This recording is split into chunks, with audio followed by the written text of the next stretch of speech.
For this Westminster town meeting postponed from the beginning of March.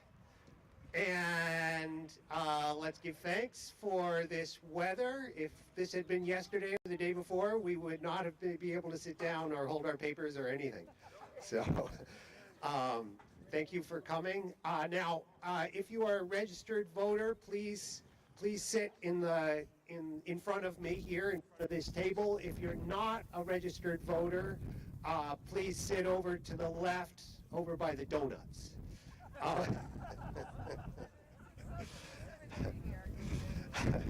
Now, a couple of little housekeeping things. There are two porta potties over to the right of to the north of the Institute here. And you're also welcome to use, Jim says everyone's welcome, anyone's welcome to use the facilities inside the building as well. And Pauline, any other housekeeping things that we should pay attention to? Okay, great. Let's see, I wanted to begin by acknowledging the service of two people. Toby Young and Russell Hodgkins both ended their work for the town this spring, and Toby in numerous capacities, but most recently as a select board member for decades, I think, has served the town for many years, a lifetime practically. And if not a couple of them, Toby. And Russell has been everything from being on the school board and chair of the school board to most recently about a decade as town manager. And I just wanted to give them thanks for all the years of service. So thank you.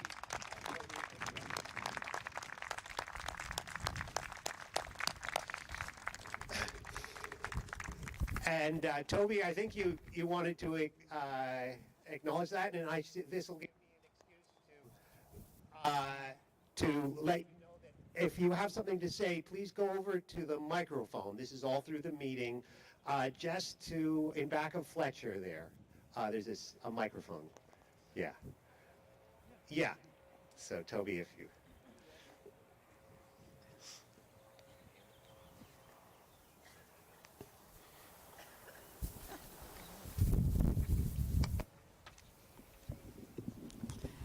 Well, as a former member of the Select Board, I'd like to say a few words about Russ Hodgkin.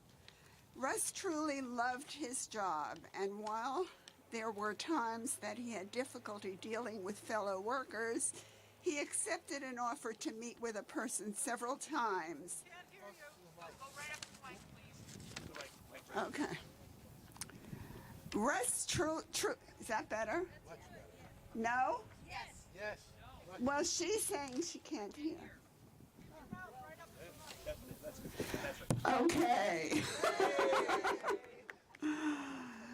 Russ truly loved his job, and while there were times when he had difficulty dealing with fellow workers, he accepted an offer to meet with a person several times to deal with that problem and came out the other side of it very much improved. During his tenure, he created a much envied garbage collection program for the town, which is the best in the state. Russ took the bull by the horn and finally got the town hall renovated, and if you haven't been inside, you should be. It took a long time to get started, although it had been planned for many years before Russ took the job. Russ had an excellent ability to get available grants from both state and federal resources. His familiarity with state issues was superb. The law says that a town manager cannot be removed except for cause.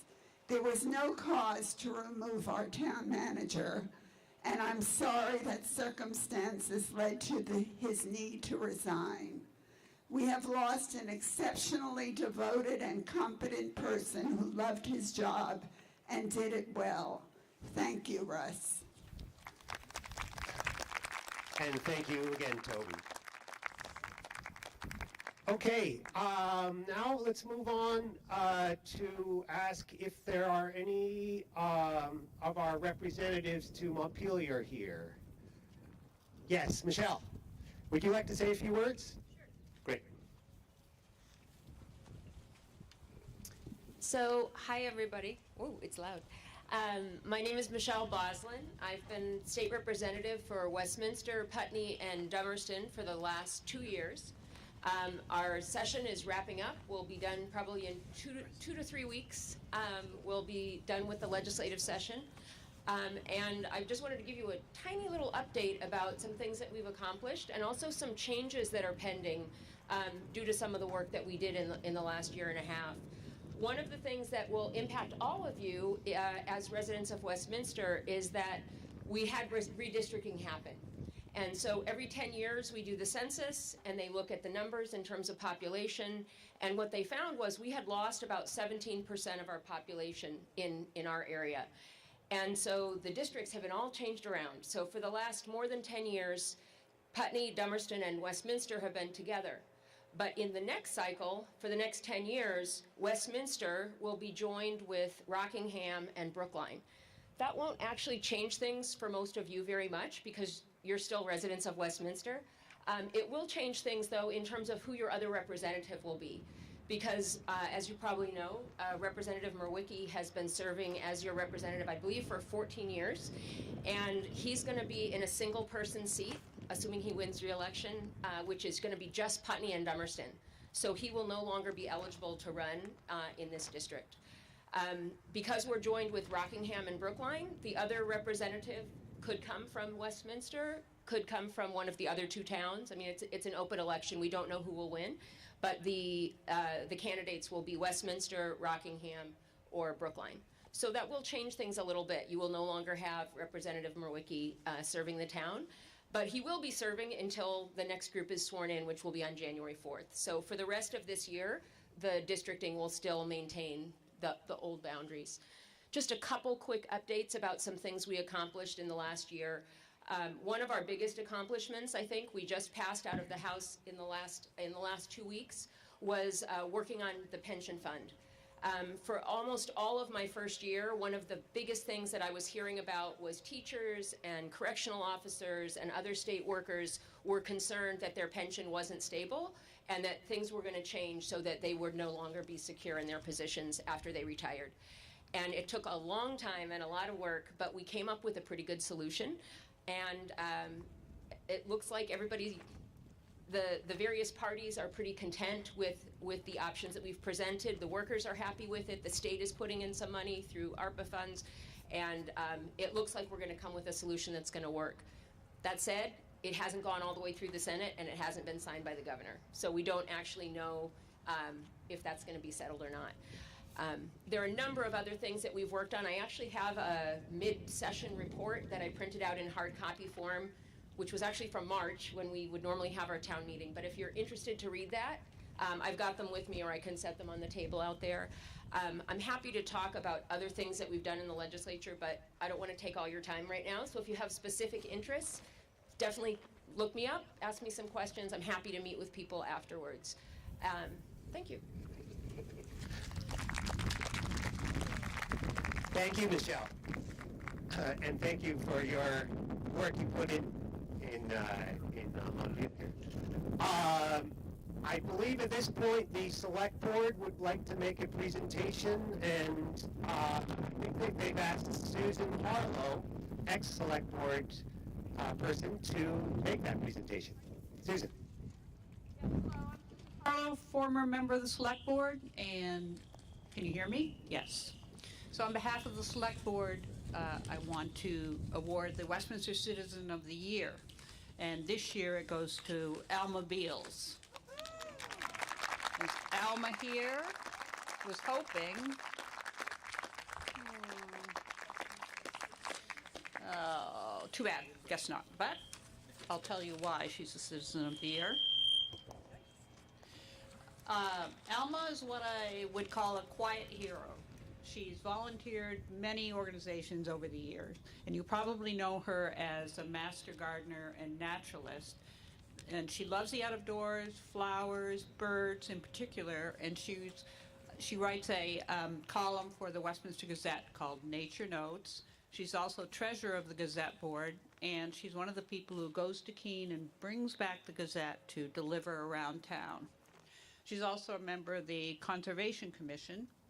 She was on the Westminster Cares board, and also she volunteers for the garden tour every year.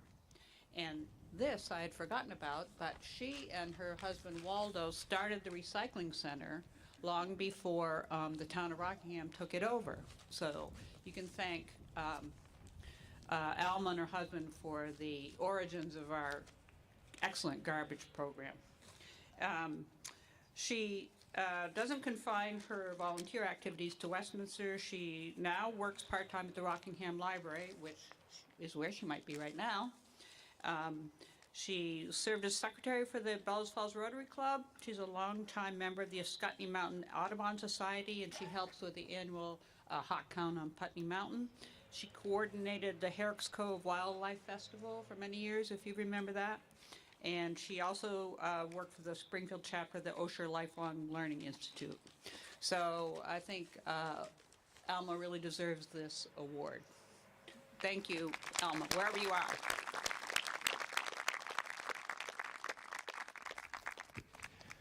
Thank you, Susan. Okay, let's see. There's Jason just pointed out that Jason Perry that I should let you know that if you want to vote, you need to register when you come in. And, those of you who may have avoided that step and walked in, please make sure that you register over with Patty Marks when you come in. Okay, now I will begin the main part of the meeting, and I want to start with a tradition that my predecessor, Fletcher, started some years ago with an invocation. So let us pause for a moment of silence and reflection. We are gathered together in civil assembly. We gather as a community in the oldest sense of the word. We gather to come together and try to make decisions about what is right, about what is wrong. Let us advocate for our positions, but not at the expense of others. Let us remember there is an immense gap between saying, I am right, and saying, I believe I am right. And that our neighbors with whom we disagree are good people with hopes and dreams as true and as high as ours. And let us always remember that in the end, caring for each other in this community is of far greater importance than any difference we may have. Thank you. We are going to run this meeting according to the Robert's Rules of Order. And so I'm going to spend a minute or two just summarizing some of the important parts of that. Robert's Rules is the basic rules of order for this meeting, except where Vermont law takes precedence.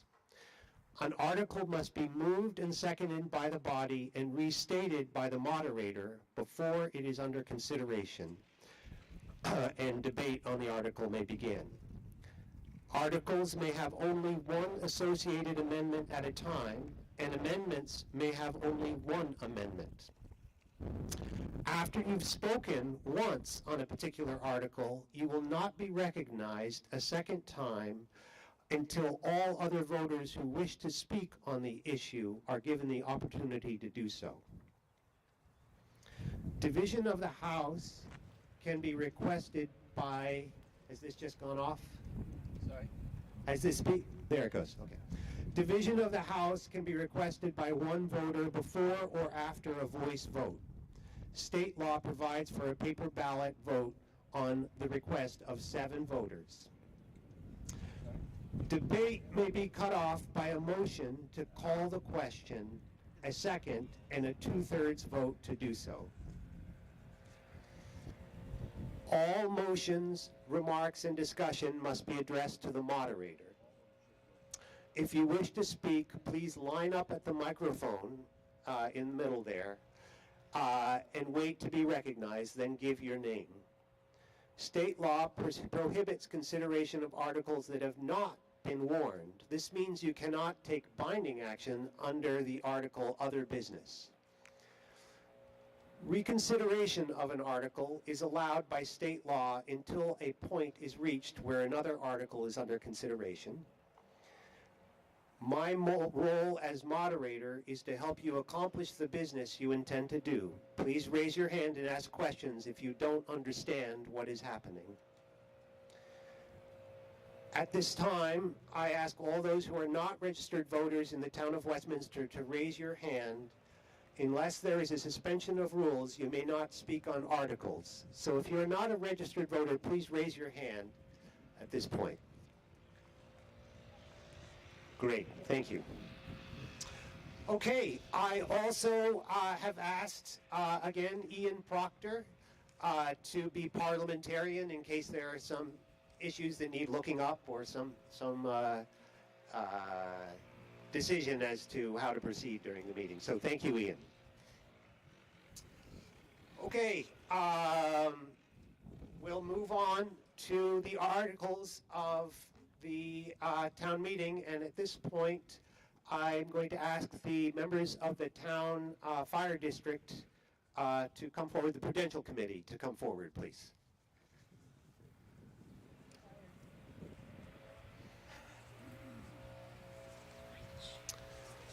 Good morning, Katie. I'm good. Hi, Chris. Okay, so Daniel Green is not here, but we have Katie Dearborn and Chris Harlow.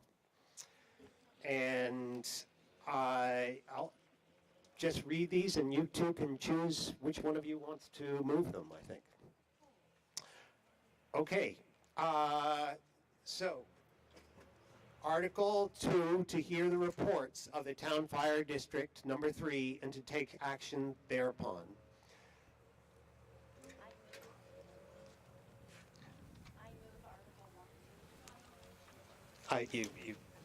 You have to press it for a little bit. I move Article 1 as printed. Article 2. I mean, Article 2, sorry.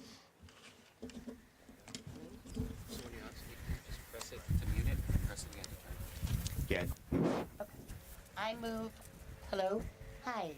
I think it's good. Let me turn it up a little. I move Article 2 as printed. Okay, thank you, Katie. Any questions about the reports of the Town Fire District?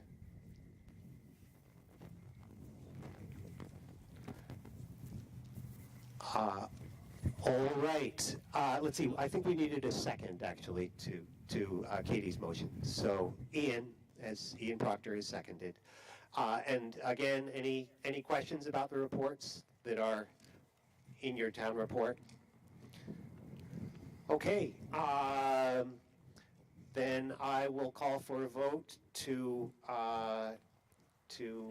accept these reports into record. All those in favor say aye. Aye. All those opposed? Great. Article number 3, to see whether the Town Fire District Number 3 shall authorize and instruct its Prudential Committee and Treasurer to borrow money if necessary to meet current expenses on the credit of the district in anticipation of the collection of taxes and or the receipt of any state or federal funds. I make a motion that we move Article 3 as printed. Katie has moved Article 3. Is there a second? A second? Great. Wait, I'm sorry, and I should ask everyone when you raise your hand just to say your name for the minutes. Okay. Thank you.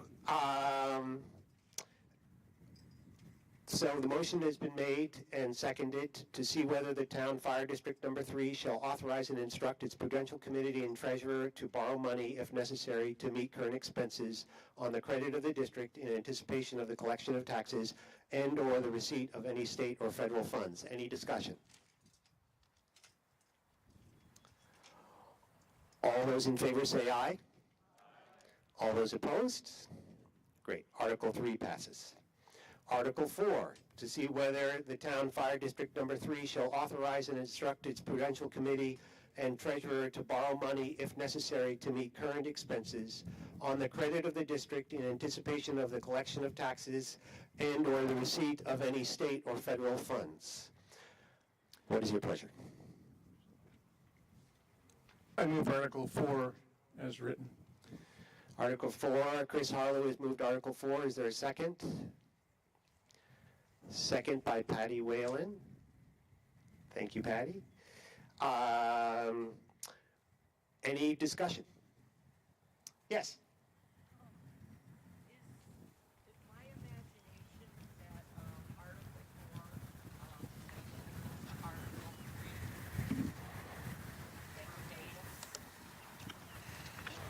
That's a very good question. We're all on automatic here.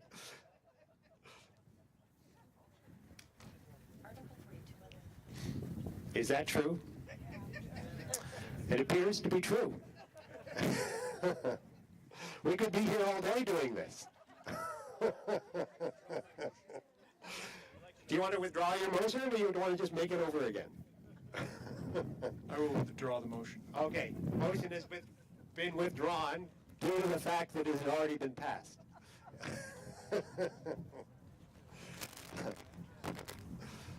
Okay, I think we'll move on to Article 5 and see what happens. Article 5, to see if the, hello? Am I on? Article 5, to see if the voters of the town fire district number 3 will raise and appropriate the sum of $299,555 to pay the indebtedness and other general expenses of the district for the fiscal year beginning July 1, 2022 and ending June 30, 2023. I move Article 5 as printed. Katie Dearborn moves Article 5 as printed. Is there a second? Randy Major seconds. Any discussion? Katie, do you want to say anything about this? Looks like question. Chris has some. Okay, Chris. Can you explain the capital reserve and where the capital reserve, where you're going to be after the rescue? Oh, what's that? Yeah, Chris, start over, please. Yeah. Can you hear me? Okay, Katie, where will the capital reserve be after your initial payment on that rescue? Yeah. Can everyone hear me? I feel like it's live. Okay, great. So what we have in front of us is last year we all approved the purchase of a rescue truck. And that purchase was something that was ordered, and unfortunately, because of just the process that things have been going through with COVID, that hasn't been delivered yet.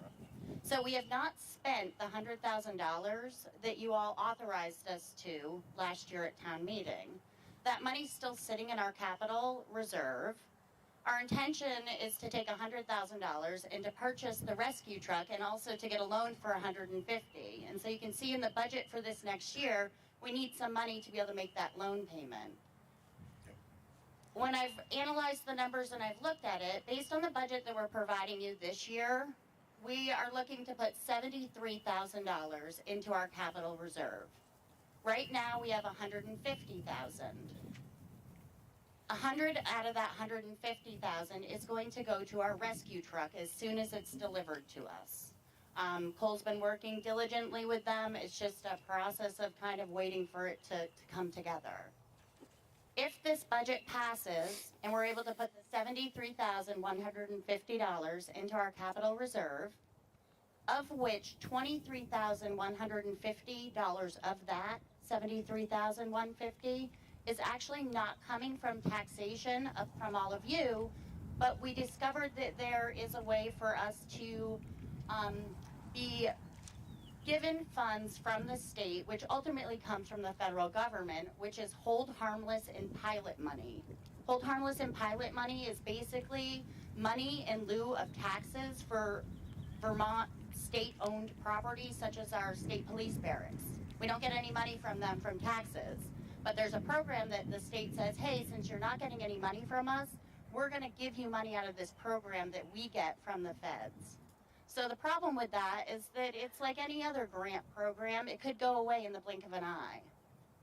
So we may not end up getting that pilot money. I believe we will. But if we don't, that means only $50,000 potentially would be going into our capital reserve, not the $73,150. So long-winded answer to you, once we spend that $100,000 on the rescue, if the budget is approved, if we get that pilot money, we will be sitting around $125,000 in our capital reserve as of July 1. Okay, just knowing the cost of equipment today, I'm going to make a motion for at least, I know I can't go to a line item with it, but I'm going to make a motion to increase the budget by $20,000.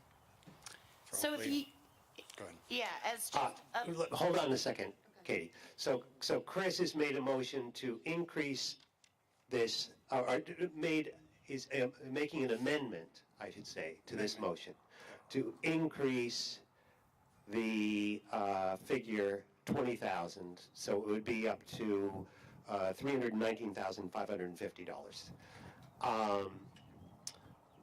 Okay, and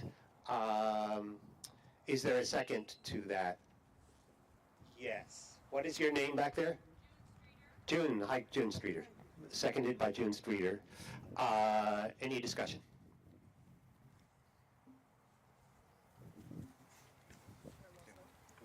Yes, please walk to the microphone.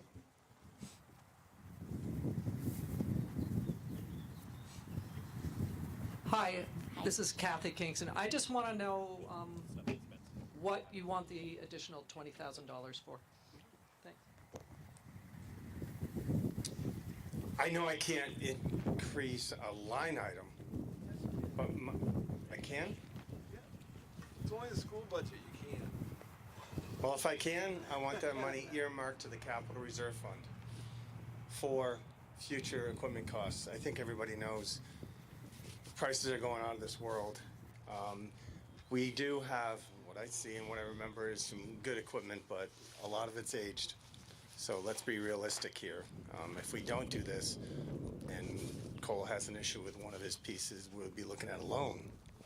So I'd like to allocate this money to the capital reserve. Thank you, Chris. And Mr. Wickberg. Bob Wickberg, that sounds like an amendment to the amendment, but what I wanted to say was just I think the firemen know how much they need, so why don't we just trust them on it? Thank you. Any further discussion? Charlotte Gifford.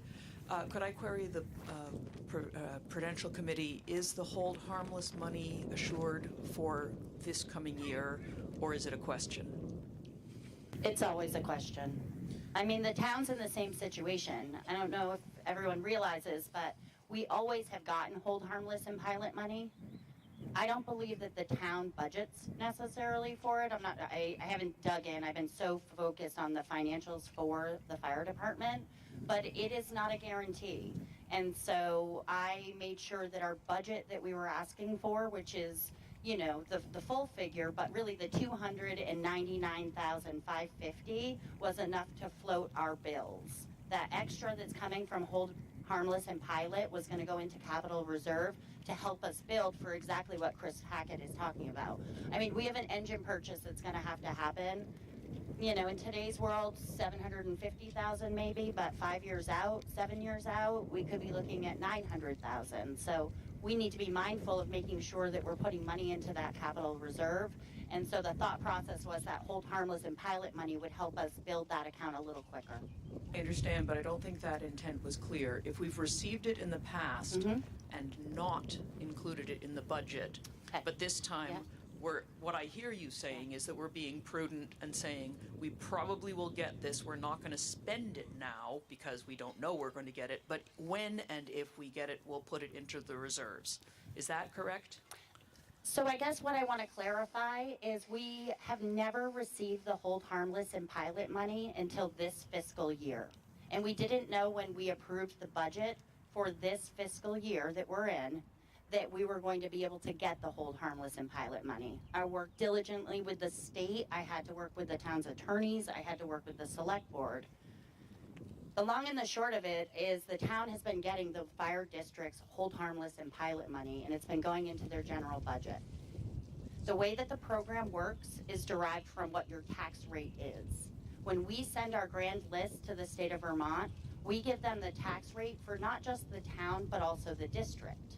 When they receive it, they provide hold harmless and pilot money, but they send one check to the town, and the town's been putting it into their general fund.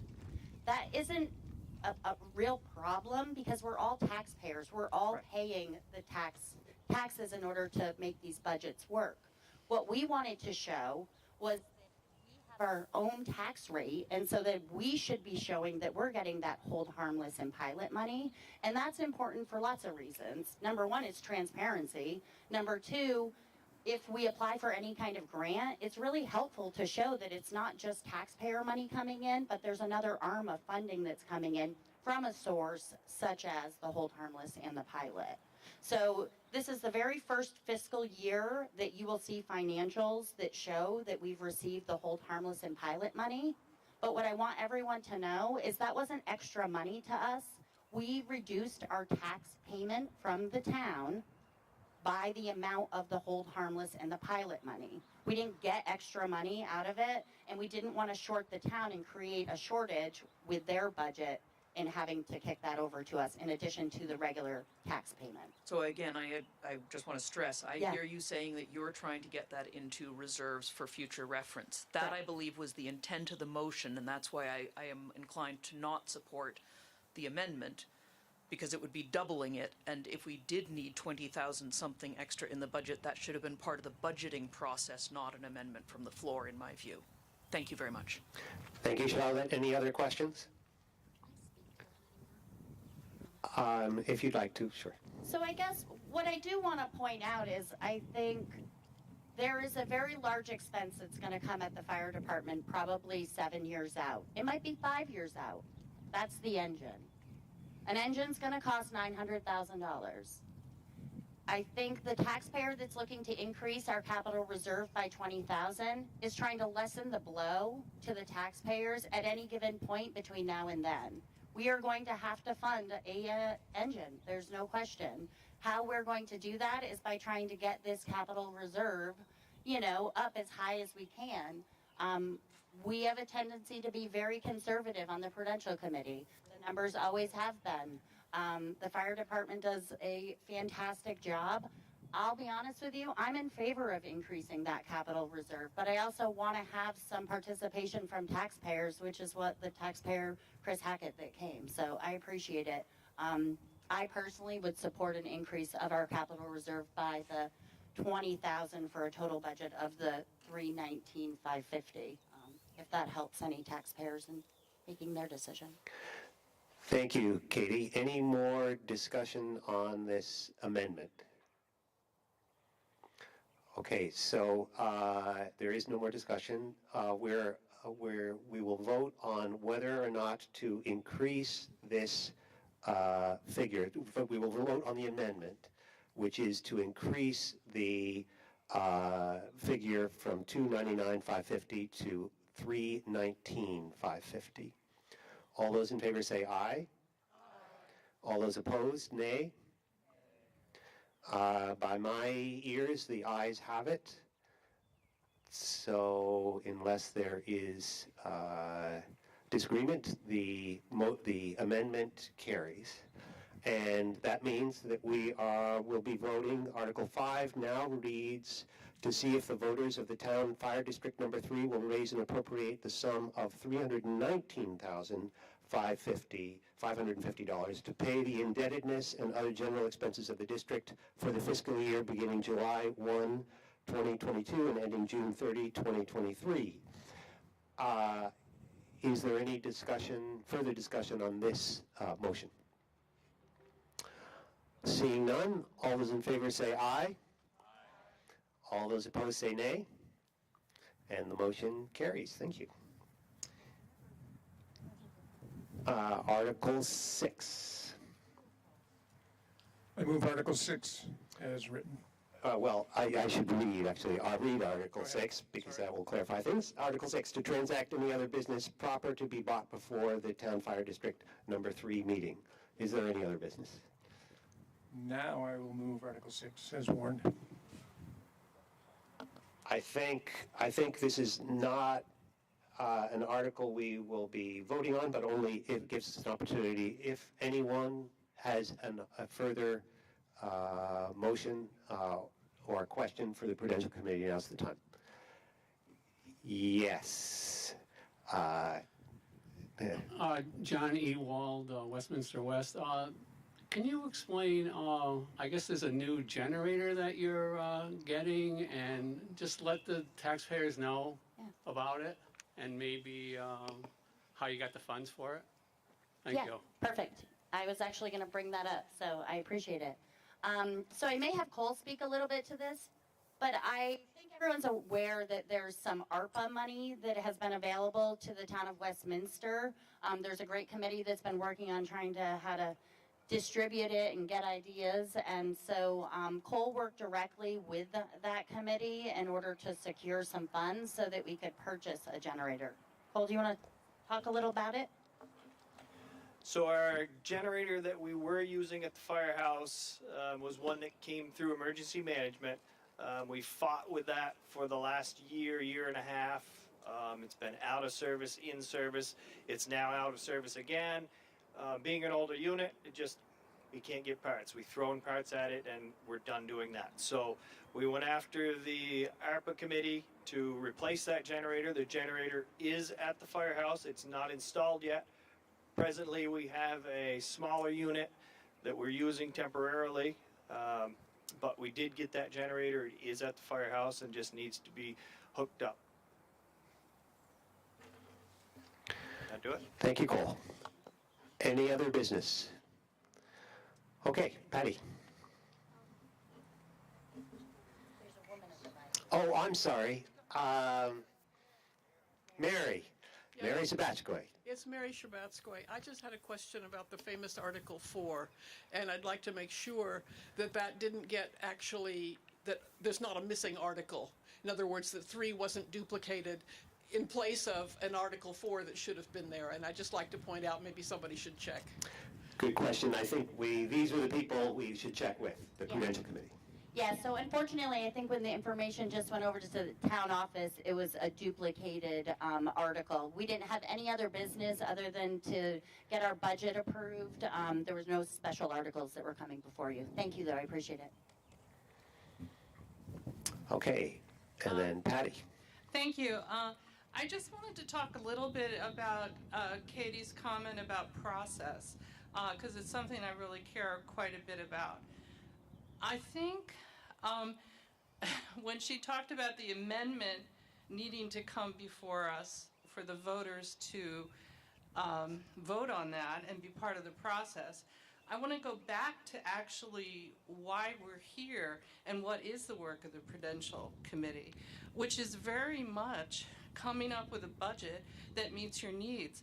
I don't know how long, 40 years I've been attending town meeting. I don't ever remember the fire department's budget being turned down. Certainly there were questions about equipment purchases and things like that, but I think the town really trusts the work of the fire department. And what we do is expect you to come to us with what your needs are. And we'll vote on that and hopefully support you. So it's not time to go back and question that amendment, and I'm fine with it. But I do want to point out that we are actually here as voters to approve the work that you've done. There's no need for a second process there unless there's, an important issue that an amendment needs to address. And I don't think that that should necessarily be a budget question. Thank you. Thank you, Patty. Okay, and any further business before the Prudential Committee? Thank you, Chris. Thank you, Katie. Thank you, Cole.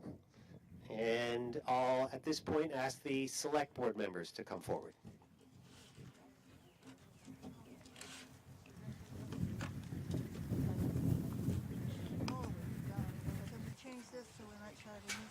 Well, now we've got this fuel going up. Diesel fuel is going up like that. And I'm afraid we won't have the money for it the way it's going. I just get very, very worried about us having enough money in the fire department. Ask for I'm very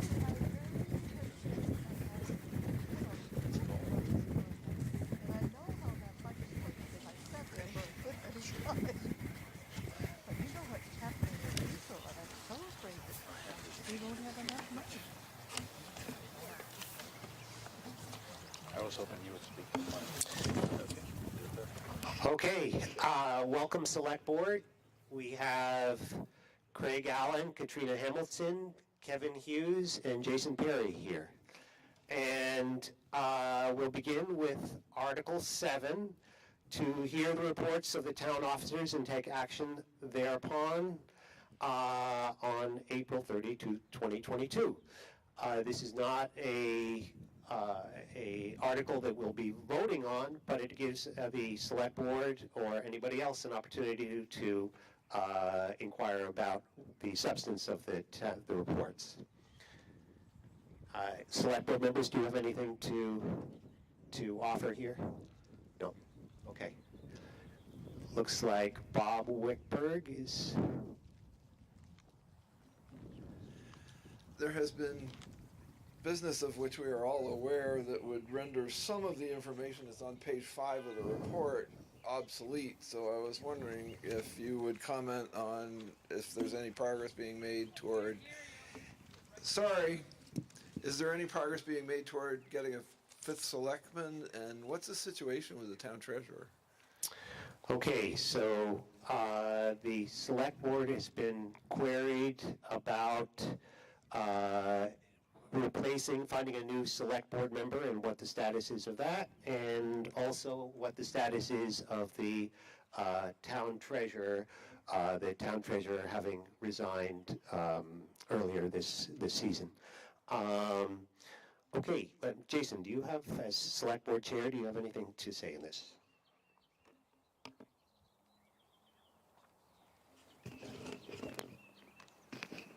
Are we good? As far as board member, we advertised for that position, I think at end of the 29th. We honestly have not looked at all of them. I think there's probably 6 or 8 interested parties. But we needed to get through today's meeting, and that will be on our list for sure. As far as treasurer, Paul did resign, and we thank him for the years that he served. We have a treasurer right now, Cassandra Pedigo, who is here in the back. And we have Allie doing, assisting in that role. So that's all I have. Thank you, Jason. And I was at the Select Board meeting on Wednesday where they voted to essentially appoint Cassandra Pedigo as interim town treasurer until the next town meeting election next March. Okay, any further questions?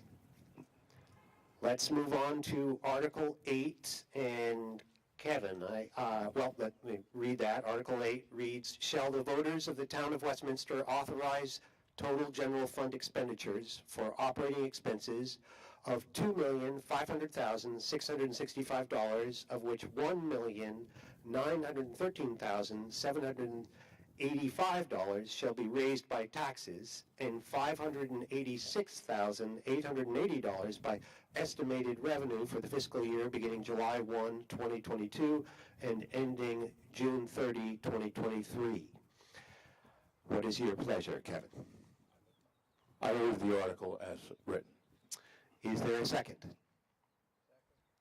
Seconded by Isaac, by Fletcher.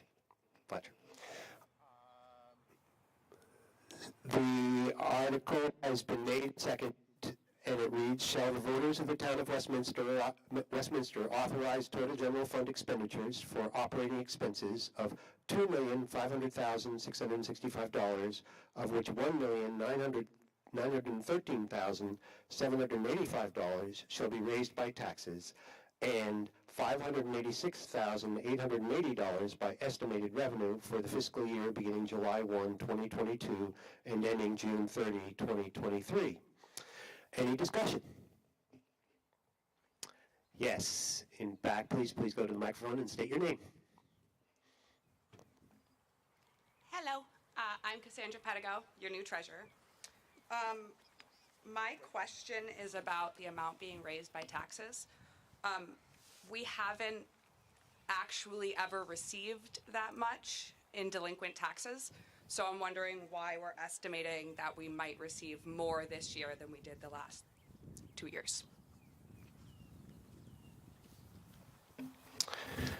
Any response from the select board?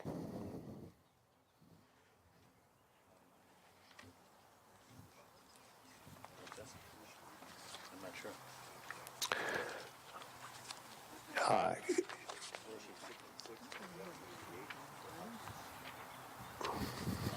Why don't you ask?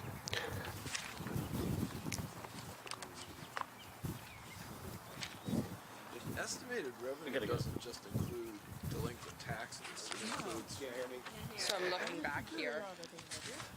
It's not my job to answer this question. I was just talking to Rebecca, but Now, can you show me that line item? Because on delinquent taxes, we estimated this year 80, and we've been, the prior year, we did 166. We haven't finished this year, so that 50 means nothing. So the 1.9 that we shall raise from taxes. See, the 500,000 includes Yeah. state revenue and town clerk's office revenue. So and all that. I'm asking about the 1.9. Our actual numbers for 20 and 2021 were less than 1.9. That was the history. Now we're going into the next year, which would be the 23rd, so we're asking for more money. So are we expecting that that we're going to have $200,000 more this year than we did the last? We're asking property taxes, $1,900,000, that's our property taxes. We're gonna ask for $2,043,000, but if you look at it, that's the revenue page, you're correct. Yeah. The taxes that we're asking the voters today is 1.9 million, okay? The 80 is income coming in. Now, in the past, that 80 has been really a low number, it always is. So if we end up with, let's say, 166,000, we'd end up with another 80,000 that ends up being part of the surplus we get every year on it. And that's total, but in property taxes today that we've been asking is 1.9, where last year we asked for 1.7. Okay. Okay. Thank you. Thank you, Craig. Any other questions? Yes. John Gregg. So just if I'm doing the math right, it looks like the budget is going up by 8% and the amount to be raised in taxes is going up by 8.8%. But it looks like also on page 7, it says that our rainy day funds or our fund balance has actually increased a bit. What's driving the budget increase? It looked like there was $200,000 on gas and stuff, but I didn't see anything about the tax rate itself and what that might be. John, on the fuel, that's for fuel tank replacements. The tanks in the ground there need to come out, and that's where that increase is. And obviously, we know what fuel's doing right now, so a large chunk of that, I don't know that number off the top of my head, but was for fuel tank replacement. But do you anticipate using some of the, if the fund balance is increased, are you going to draw some of that, or is the amount that you're going to raise in taxes from us going to increase by 8.8%? Yes. Yeah, it's like 8.75 that we're asking for property taxes. Lots got to do with it. We had over $1 million flood this last year of heavy rain and everything. We were trying to recover from it. In the bottom line, we still anticipate revenue coming in from FEMA, but we can't count on it. So the only way we can actually balance the books out was just plain ask for more money. Hopefully it will level off, and hopefully next year we'll be in better shape. Okay. And then, and I realize the common level of appraisal is really more to the school budget, but it indicates that it's only 91%, which I think means that we're not reflecting the real values of the property. So is there likely to be a property revaluation coming up soon? No, that number, it was in line with what they anticipated. It wasn't until you get to, I think, around 86, 87% that we actually didn't have to have it. Due to what happened in the growth that we saw, the state was fine with it. So right now it's not on schedule. It was actually better than what I thought we were going to be. Okay, thank you. Thank you, John. Any other questions? Mr. Rickberg? After this article, we have 1, 2, 3, 4, 5, 6 special articles where various organizations are asking for appropriations. And I was wondering whether those appropriations are included in the figure that we're discussing now. It appears like it is when I read the expenditure budget. Like, for instance, page, I think it's 16, at the bottom, I see the Westminster West Library goes from $8,400 last year, to $15,400 this year, which is an increase of $7,000, which is what's being asked for in, which one is the Westminster, in Article 14. It seems to me that we ought to do the special ones first and consider the general budget later, but at least let's know what it is we're voting on. Interesting point, Bob. Any response from the select board? We've discussed this every year. We have a hard time with this, and it cost our voters a lot of money because when we sent the tax bill out, we didn't include all the articles.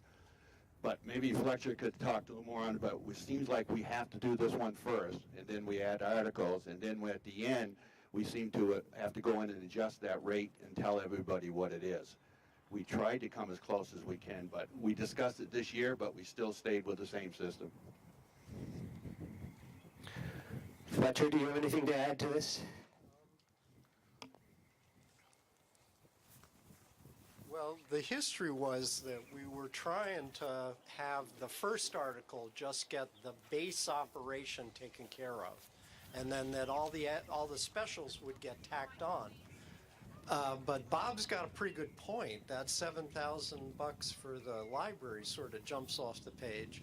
I haven't tracked down all the other articles, but leaves me wondering whether they're already built into the figure that we're looking at now, the 2.5 million. It looks like the West Library number is in there, so raise the question whether the others. If that happened, then the basic idea of funding your base operation in the first article, so you know you've got that nailed down, is a little shaky right now. But I don't know. If we got somebody who knows the numbers better than me, can parse that. So, what I'm understanding is the first article should be just the basic operating needs, and then any additional article would be added on top of that at the will of the voters. Is that correct, Fletcher? Yeah, that was what was recommended to me at the League of Cities and Towns meetings that I used to go to, because basically so that you know you've got your base operation covered, and if the special articles come up and you start getting shot to tatters by the meeting on that, at least you know you've got your base operation funded. Right, makes sense. Has anyone here gone through these figures enough to know whether or not, or which of the following articles are included or not included? I haven't done them all, but I just found the Butterfield Library. That's also on page 16. And the FY22 proposed budget is $7,500. Now, that is not a $7,500 increase over last year the way the Westminster West Library is. So it seems like one procedure was used for the Butterfield Library and another one was used for the West Library, which is why I'm all confused. Are the monies that are being asked for in the special articles in addition to what's already shown in the budget, or are they in there or are they not? You know, it's just, I don't know. You raise a good question, and when we did this, Russ was here, and we did it quite a while ago, and we had a discussion. And some of these, they had come to us, and we had already put some of it in our budget, and then at the minutes, some of them came back and asked for an article. I know we discussed it, and I'm embarrassed to tell you, I'm not 100% sure that 1.9 doesn't have some of those articles in them, but the intent of the board, it wasn't. The intent was that we would add, as these articles pass, we would add them to that 1.9.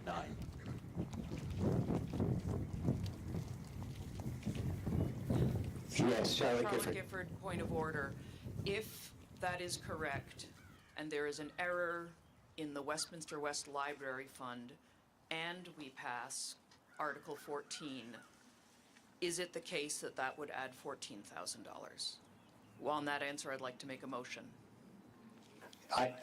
My belief is that is true, Charlotte. That if the money were already included in Article 8, and we voted a supplementary fund in a following article, the money would be essentially doubled.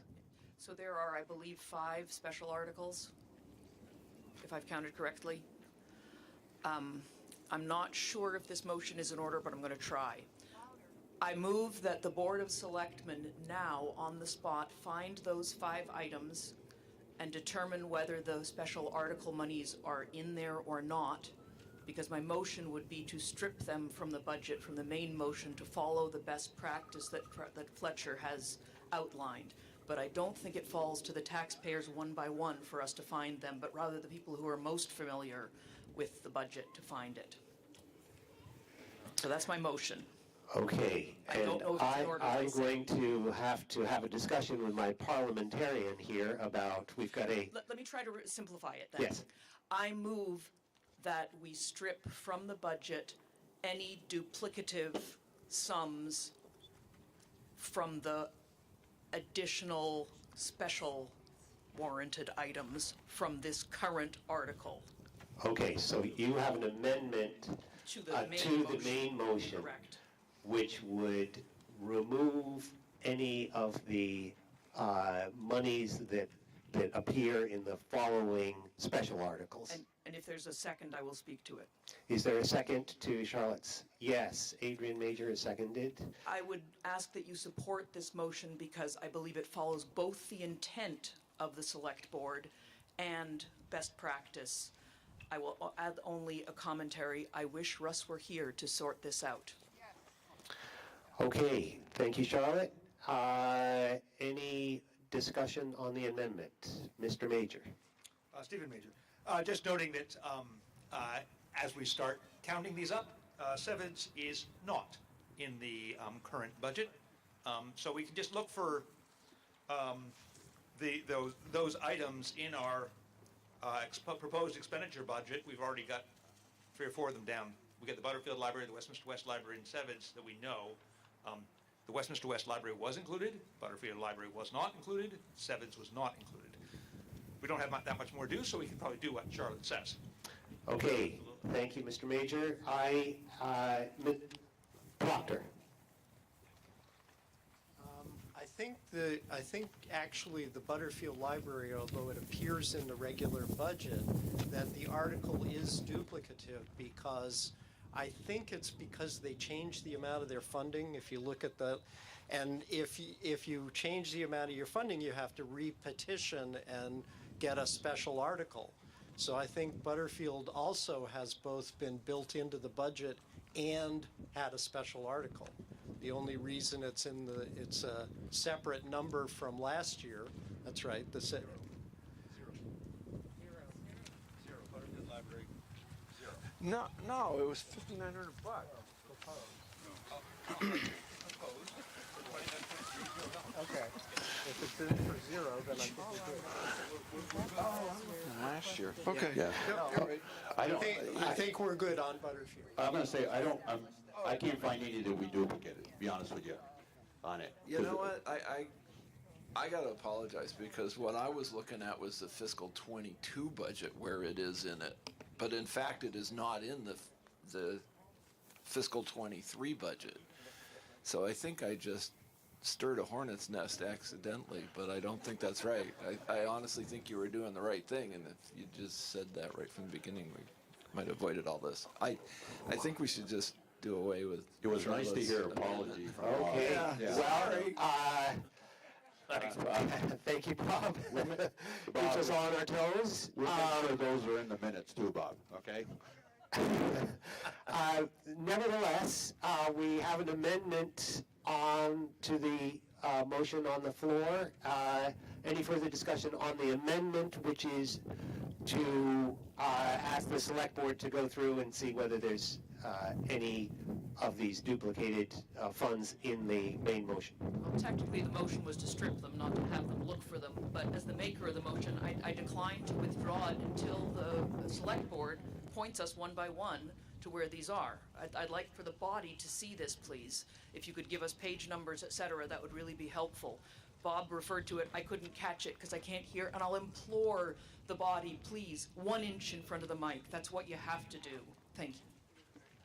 Thank you, Charlotte. And the wind is interfering a little bit with the hearing. But so there is an amendment on the floor. Any further discussion on the amendment? The amendment is to ask to request that the select board strip any of the potentially duplicated funds from the Article 8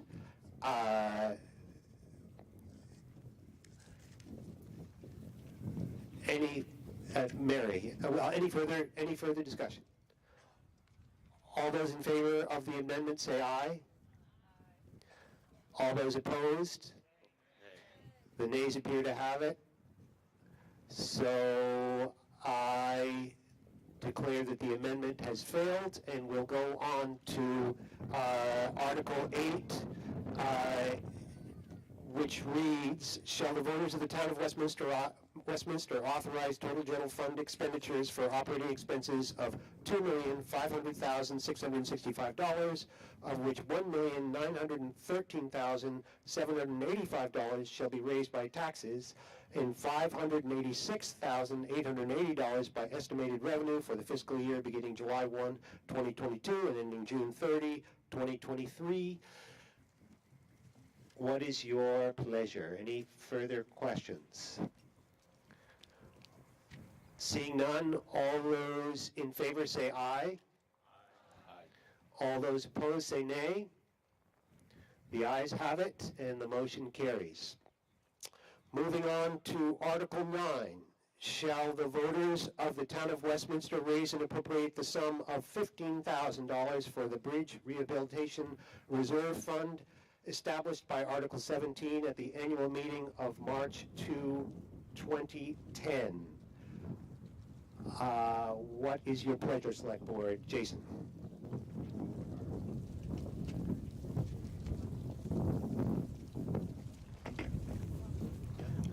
I move Article 9 as written. Jason Perry moves Article 9 as written. Shall the voters of the town of Westminster raise and appropriate the sum of $15,000 for the Bridge Rehabilitation Reserve Fund established by Article 17 at the annual meeting of March 2, 2010? Any discussion? Oh, is there a second? I'm sorry, is there a second? Isaac Proctor has seconded. Any discussion? Susan. Susan Harlow, I just want to make the comment that we're going to have to pay a lot for bridges in the future. The Westminster West Bridge is going to cost us quite a bit, and our bridge fund is not adequate at this point. So we definitely should vote for the $15,000, and probably in the future we're going to have to put more in. Thank you. Thank you, Susan. Any further discussion? Seeing none, all those in the motion reads, shall the voters of the town of Westminster raise and appropriate the sum of $15,000 for the Bridge Rehabilitation Reserve Fund established by Article 17 at the annual meeting of March 2, 2010, Article 9. All those in favor say aye. All those opposed? The motion carries, and we move on to Article 10. What is your pleasure, Kevin?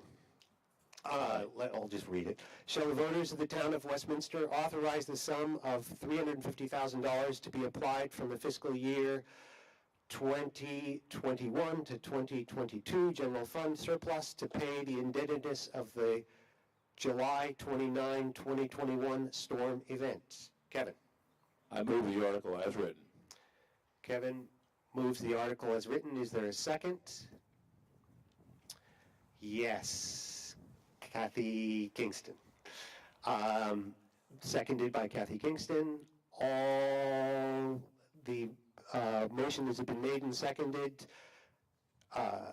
Shall the voters of the town of Westminster authorize the sum of $350,000 to be applied from the fiscal year 2021 to 2022 general fund surplus to pay the indebtedness of the July 29, 2021 storm event? Any discussion?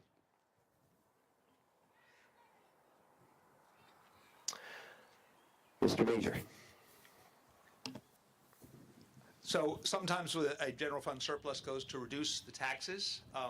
Sounds like we had to pay a lot of money for that storm event. So this is essentially, instead of reducing the tax rate, this money has been spent for repairing our roads after that storm. I just wanted to query whether that is correct. That's correct. Good. Okay, any further discussion?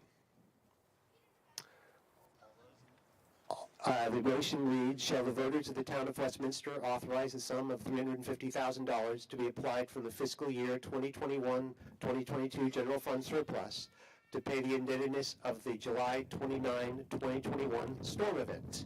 All those in favor say aye. All those opposed? Motion carries.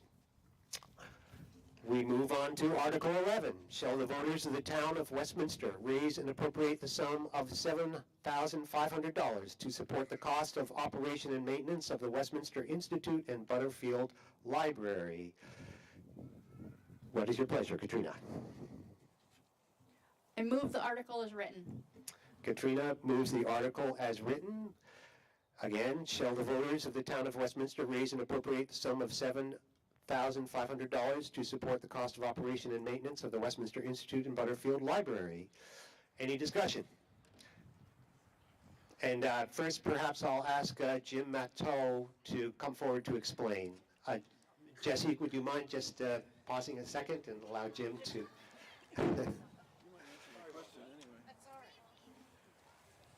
Thank you, Jim Matto. I'm currently serving as chair of the Institute and Library. The earlier discussion was correct that in the fiscal 23 budget that was just passed, the amount for the Butterfield Library is zero. And as Fletcher pointed out, this is actually the fourth year that we make a request. We learned the hard way that if you change it, you got to do it 3 years approved before it goes in the select board budget.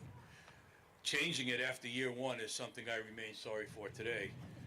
but that's what happened, and this is our third year. So it adds, that $7,500 gets added to the zero that's in there now. And the only other thing, normally at this point, I would say a few things about comparing the years and everything else. Well, 20 and 21 were pretty odd years for anything, particularly when you close it, which we did in 20 for quite a while. But the library part of it opened up at first just for curbside pickup of books, and then opened up for patrons to come in, and I think it was in July. Other activities in the Institute didn't really begin until this calendar year. But we're kind of back to normal now. We've added the Saturday hours in response to people's requests to open at times when they weren't working, and that's been well received and starting to pick up a lot. Just in the last 4 to 6 weeks, we've had, I think, at least two, maybe 3 birthday parties, a baby shower, a 50th wedding anniversary. A bunch of things have gone on, so that's coming back to normal, and we're feeling really happy about that. And just, the only other thing I would say at this point is look forward in the future. We're going to be looking for other things we can do that would serve the general public and what people want a little better. So watch for a survey, and don't ever hesitate to just tell us if you see something you think should change. And any other questions, I'll do my best. Thanks. Thank you, Jim. Jesse or Bob Whitberg?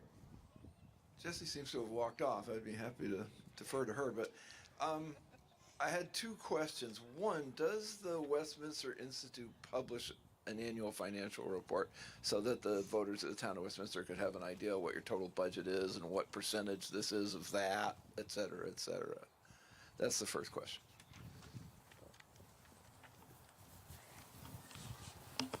The answer is we have a year-end report that we don't publish. Actually, that's a good idea, and probably we should do that.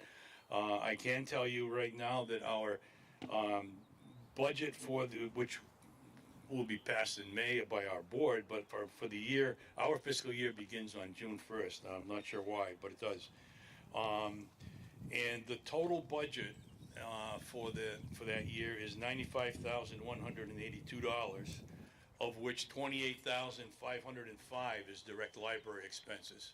And I use the word direct because that's salaries, books, magazines, library equipment. We just bought this year we bought a printer and 2 computers, payroll taxes, etc. That $28,000 does not include things that I don't know how to split out, like how much of the heat and lights go to the library, or the insurance that we have to buy, which is pretty expensive, and building maintenance, etc. So the answer is that the $7,500 goes into the overall budget for the Westminster Institute and Butterfield Library. The overall budget is $95,000 for the upcoming fiscal year, and the direct library expenses are $28,500. And I've got a lot of other details here, but so if any have other questions. And I think I think we should publish a report somewhere for that, and thank you for the idea. I'll agree with that statement. The second question is much more specific, which is how much does the Institute pay for internet service, and do you apply for federal E-rate funds, which would offset the vast majority of those costs?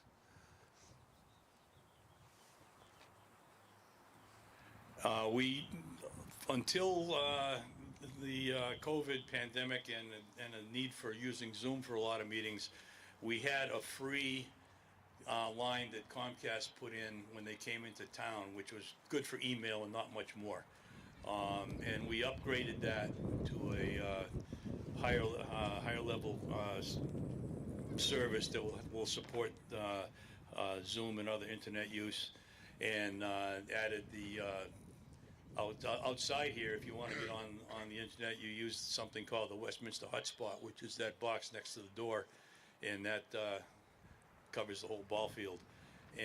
But the answer to your question is we now pay $99 and change a month, and I didn't know about another cheaper rate we'd be eligible for, and I would be happy to learn more about that. Thanks.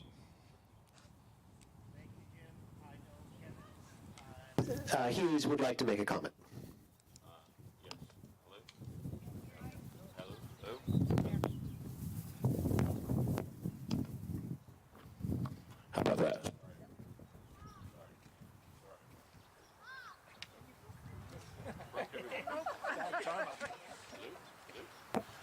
Try this one. I guess someone's sending me a message. How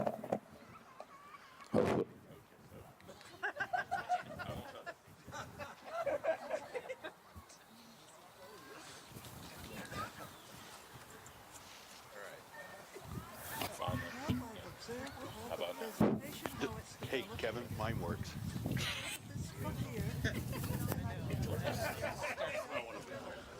Last chance. Thank you, everyone, for being here, too. Jim, I just wanted to point this out. Jim's a really modest guy. You'll see in your booklet that on page 39, both Jim and Lucy are recognized as Westminster honorees. And right now, you know, the work he does that we all don't see is tireless. He doesn't get paid for it.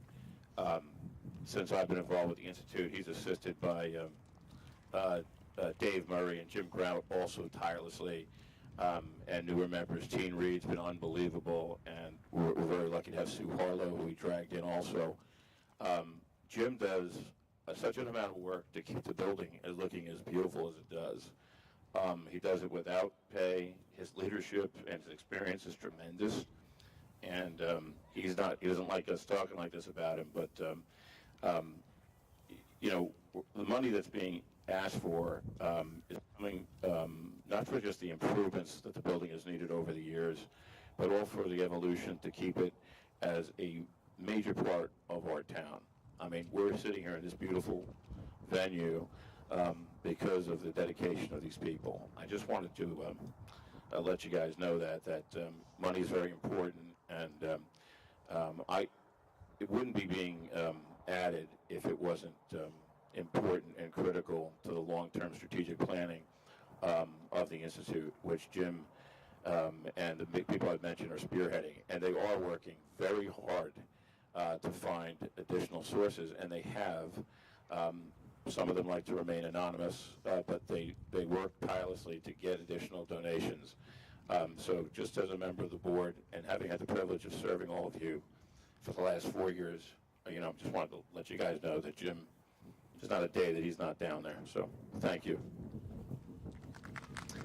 Yes, thank you, Matos. There's a picture of them you might have noticed in the town report right after the July 29 storm event. Okay, we are at Article 11, and any further discussion? Seeing none, all those in favor of Article 11, which reads, shall the voters of the town of Westminster raise and appropriate the sum of $7,500 to support the cost of operation and maintenance of the Westminster Institute and Butterfield Library? All those in favor say aye. All those opposed, nay. The motion carries. Thank you, and thank you, Jim. Article 12 reads, shall the voters of the town of Westminster raise and appropriate the sum of $25,000 as a one-time contribution to partially defray the cost to replace the elevator at the Westminster Institute? Katrina. I move the article as written. Katrina moves Article 12. Shall the voters of the town of Westminster raise and appropriate the sum of $25,000 as a one-time contribution to partially defray the cost to replace the elevator at the Westminster Institute? Jim, would you like to speak to this as well? Thank you. The honest answer is no, but we will. A year ago, we told you we were getting ready to replace the elevator, and the main issue we had at the time was that the elevator shaft, which was built to fit nicely into a historic building without disrupting any of the historic nature, at least minimally disrupting any of the historic nature of the building, does not meet today's codes. And a new elevator would require the shaft to be removed, basically, and enlarged in all dimensions, height, width, and depth. So to get around that, at an estimated cost of $75,000 to $100,000, we were moving to install it with a lift, technically a mechanical lift like the one in the town office or the one in the church, but different in the sense that it would have an enclosed cab That was gonna cost $75,000 to $100,000, somewhere in that range. But required a variance of state code because that type of machinery was only certified in the code to travel 14 feet vertically, and we needed 22. The machinery itself, the equipment, was designed for 50, and in fact is used for that in a lot of places, but that's the code here. However, it's been allowed in 5 places to our knowledge in the state, so we proceeded to do that and seek that variance. Well, the state is unwilling to grant that variance. I'm not sure why, but that's where we ended up after 2 stabs at it.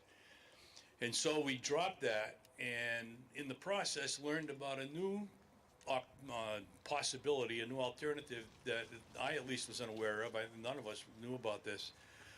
And that is what it's termed in there, in that business, as a modernization of an obsolete piece of equipment. Basically replacing all of the components with public building, commercial standard equipment, but still maintaining the original shaft and the original hydraulic cylinders and steel cables, which are in good shape. So we're we're talking with a new company, and they have spent the last month or so trying to find a supplier who would put together a package to do that. That was not successful, largely because the elevator company that built the one we have went out of business quite a long time ago. And parts are, even without the supply chain problems, parts are difficult to find. So they've now taken it on their own to put together that package themselves. It would involve replacing all of the electrical components, modernizing and upgrading the elevator car itself, and basically totally retooling but not having to replace the shaft, and thereby avoiding that cost, which could have doubled the whole thing actually. We're still in that $75,000 category. I talked with them on Wednesday, and they confirmed that, but they didn't have specifics or the numbers they needed to give us an actual proposal. $75,000 with a 20% contingency, which is probably not unreasonable given the nature of the work, would be 75 to 90. We have in hand $42,300 outside of the budget I just mentioned for this project.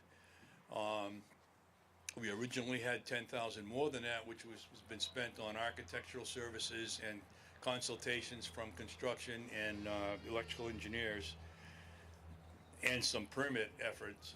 The permit efforts is money down the tubes, but the other is work that's available and still being used in this potential modernization. The $42,300 that we have in hand, plus the $25,000 that's requested, if that's approved today, would give us a little over $67,000 for a project that's estimated to come in somewhere in this. I think 70 is probably a good number, but they're saying 75, probably to avoid disagreements in the future. I don't know. But the remaining balance,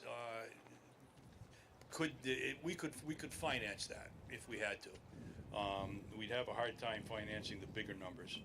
But if with this approved, we would have $67,000 available, which would come close to covering the full cost, and we could manage the difference if need be. I guess that's it. We've been doing things like replacing lights in the library and putting the granite posts out fronts and things, and getting ready for the 100th anniversary of the Institute, which would be in 2024, and July of 24, so it'll be a nicer day, we hope. And so that's where we are with that. Thank you.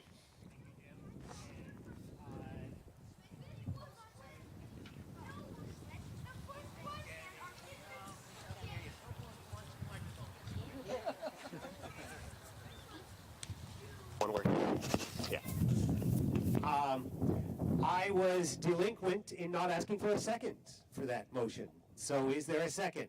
By Ian Proctor. A second. Okay. Any further? Thank you, Ian. Any further discussion or questions for the Institute? Seeing none, all those in favor of Article 12, Shall the voters of the town of Westminster raise and appropriate the sum of $25,000 as a one-time contribution to partially defray the cost to replace the elevator in the Westminster Institute? All those in favor, say aye. All those opposed, nay. Motion carries, article carries, and we move on to Article 13. Shall the voters of the town of Westminster raise and appropriate the sum of $9,534 for the support of Southeastern Vermont Economic Development Strategies, SAVEDS, to provide workforce and economic coordination services to the Windham region? Kevin, is there a motion? I move the order as written. The motion, the article is written. The article has been moved by Kevin. Is there Article 13? Is there a second? Yes, back with Cassandra Pedigo, I think. Yes. Seconded. Any discussion? I have either Jen or Adam here, I believe, from the SAVEDS to speak if we would like them to do so. Molly, Molly Bannock, however, has the microphone first. I'd love to hear from them. I know we voted this down for the last couple of years, and maybe they got some new and exciting things. Okay, thank you, Molly. Is this Adam here? Adam, yeah, welcome. Please state your full name and explanation or what you'd like to say. Sure, yes. Hi, thank you, everybody. My name's Adam Grenold. I'm a SEVITS board member and far away, closer. There we go. My name is Adam Grenold. I'm a SEVITS board member and the executive director of the Brattleboro Development Credit Corporation. Appreciate the opportunity to speak here today as a non-resident. I live in Wilmington, and my colleagues and I attend many town meetings across Windham County each year. In fact, 2 today, and it's always a challenge to present the information we do over the course of an entire year in just a few minutes. So I really thank you for your time. Some of that work includes working in all 4 Windham County high schools. So we have a licensed educator who is working with students and helping them find pathways to employment that they may not know existed right here in the region. Many of these folks are college bound, but many are not, and it's helping them understand those opportunities that are right in their back door. We work with municipalities in helping community facilities. We've been doing a lot of work with refugee relocation, connecting those folks with housing and opportunity. And we also have a significant, of course, tradition in working directly with businesses, supporting startups, supporting folks to grow and expand, and in some cases, retaining folks here in the region. So, I'll pause there with some of the work we do. Happy to answer any questions. It's often a challenge in this format to be able to speak to everybody, answer questions. Sometimes there's erroneous information out there that we don't really want to get into a debate. Our role here is not to convince you. Hopefully there's folks here in the audience who've connected with the work we do and can speak in favor and help your fellow residents understand the value of this investment. We leverage these dollars over and over and over again and put them to work helping the region grow its economy. So I'll pause there. Thank you, everyone. Thank you, Adam. Any further discussion? Molly Bannock.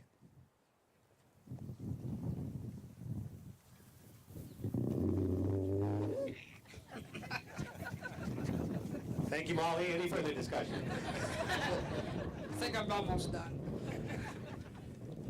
So, as your representative and the chair of the Bellows Falls Union High School and been involved in the high school for a lot of years, I just want you to know that we have a non-profit organization, a gentleman from Saxon River called Mike Stack, who has brought a group of people together, and this is non-profit. It's not costing the school anything.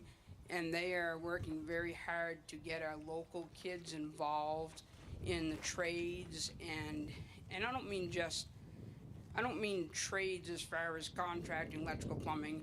We've got somebody that got involved in an office job, a young lady that, you know, senior in high school, what do we do? And so we've got her in, you know, and they're working on placing kids and helping kids get into those positions. They're local people, they're in the area, they're going after all the businesses, small and big, to, you know, help the kids that aren't going to go to college get some kind of idea of where they're going to be in the community.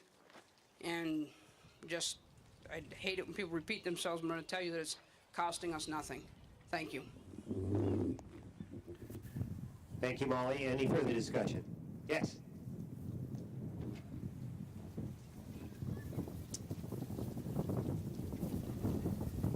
Cynthia Hughes. Hi, everyone. I just wondered if, I have a question for Molly, actually, to tell us a little bit about, you know, is this other program useful? Is this other program useful to the students? Is it reaching other students that maybe the local program is? And I'm not sure. It just would be nice to know why we vote this down. I'm not real clear about that. So I'm always in favor of programs that help students learn more about employment opportunities and career opportunities. So I guess I'd just like some more information about if we think this is a necessary program or why we don't think it is. Thank you, Cynthia. And looks like Mr. Whitberg is taking the microphone. Well, I can answer your question, or at least to the best of my recollection, there were two reasons that we voted it down last year. One is that fairly consistently, the principal of the high school at the time said he never sees these guys, despite the fact that their annual report says they're working with all the schools. That was one reason. The other reason was the amount they're asking for is, I think, $3 per capita, and Brattleboro was only giving them $2, and we were just wondering why we should be giving more than per capita than Brattleboro. So those are two of the reasons. There may have been others, but I just wanted to say that, let you know since you asked. Thank you, Bob. I think that there seems to be a line now, and so if you could just come up and ask to be recognized. Molly Bannock. So I was queried, but I'm back up here, but I don't know if I have all the answers for you, but I will tell you that just as Bob said, that was part of the reason why we didn't support it. We have a new principal. I haven't asked him this year if he's getting anything out of it. I do know that, just as Bob said, the other principal hadn't felt he had gotten much out of it. And with this new organization starting up, this gentleman is at meetings and learning all he can learn. He has some really powerful businessmen that have joined his organization, and I just think that for our little area, that's the best way to go right now. Thank you. Thank you, Molly. Chris Hackett. I'm going to query Adam. My understanding is, the past couple of years, the sophomore class is brought down to Brattleboro, BFUHS, and that's part of 7th. And can you explain a little bit about that first? Adam Denault. Thank you, Adam Grenold. Yes, so there's what's called the Sophomore Summit, which includes sophomores from all 4 Windham County high schools who come together to hear from employers, hear from nonprofit employers, for-profit employers, trades, things that require certification or degrees, to learn what those opportunities are in the region. And that's an event that's been going on for many years. We do, in fact, have the support of the high school, the leadership, and making a request for funding and continued partnership with them this year was very well received. We had numerous events on a monthly basis in the school with the students. So anyone who does not know the level of our engagement is not engaging with the folks who are receiving that, because it's on a weekly basis. Any further questions? Thank you. Chris. I've been hearing everybody for the last few years, and I understand everybody's comments and appreciate them. But I'm going to ask, first off, I want to explain, I'm on the Westminster Economic Development Committee, and we're looking for members. And actually, we're looking for members from all across Westminster, including the West. So if you'd like to join us, please let me know. But I think we also need to look at this this money, from a regional aspect, and also from an aspect of not only our kids, but what economic development is all about. Let me put some words together here, if you don't mind. Economic development and economic sustainment results are both tangible and intangible. I ask that we start thinking about ourselves from a regional economy. I can point to one thing I know really it's near and dear to me, is that fire department over there. Not only do they cover the town of Westminster, but these guys are called out regionally. To Keene, to Brattleboro, to Saxons River. Our economy is not just Westminster, and that's the point I want to make. Sevitz BDCC has, honestly, if you look around, employees or people today, our tax base, that live here but work outside in other regions of our economy. So all I ask for is let's start thinking regionally. Let's start thinking, yes, our kids, but also job growth and sustainability. As I look around here, I'm aging out, and I'm hoping we can get the young kids to continue to stay here. Thank you. John Gregg. I think if you're raising the question of tangible results, I'll note that they're asking for over $9,000, which is almost as much as we're giving Westminster Cares. It's far more than we give Senior Solutions, which is the Council of Aging. It's far more than we give to the public transit, far more than we give to the Historical Society. There's a page and a half in our minutes from last year about us debating this, where at best we were going to give them $3,500, but that was shot down to the fact that they come back and ask for $9,500 or whatever it is suggests to me that they're just not listening to us. I would recommend a no, and I call the question. John Gregg has called the question, which I believe requires a second. And we have a second in the back there. Paul Bannock. Hi, Paul. It gets a little hard to recognize people in their sunglasses. Yes, there you are.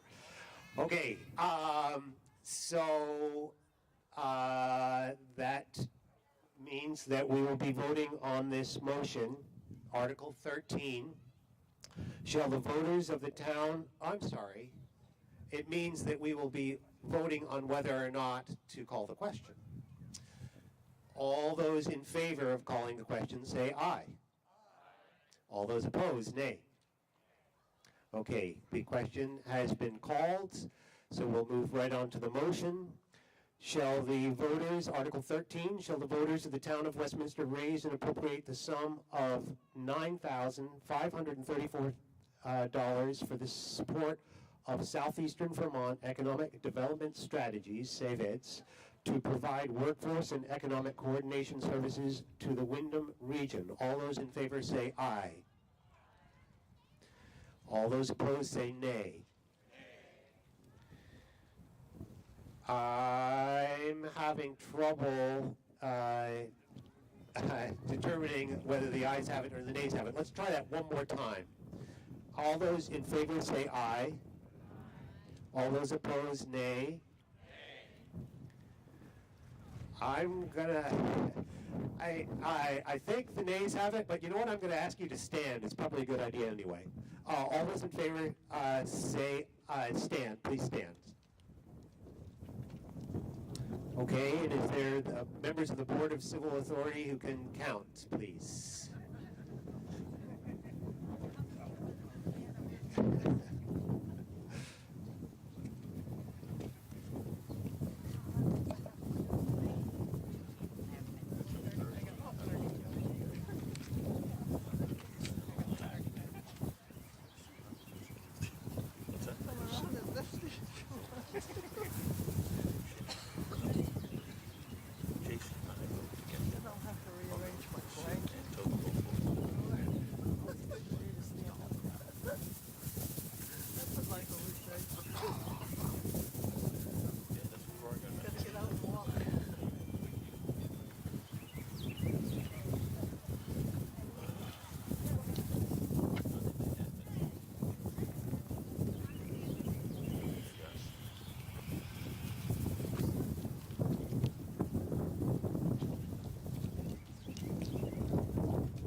Okay, thank you.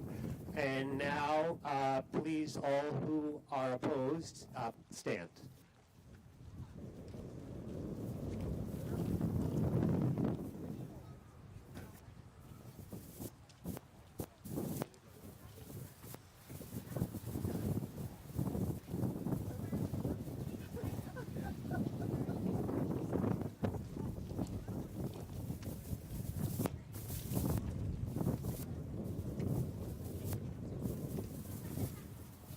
We got a tie.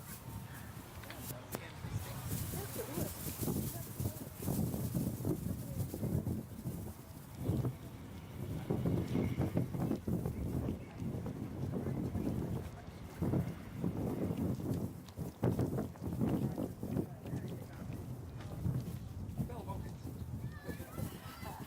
Nothing's hurting at the moment. Let's just start in the right direction.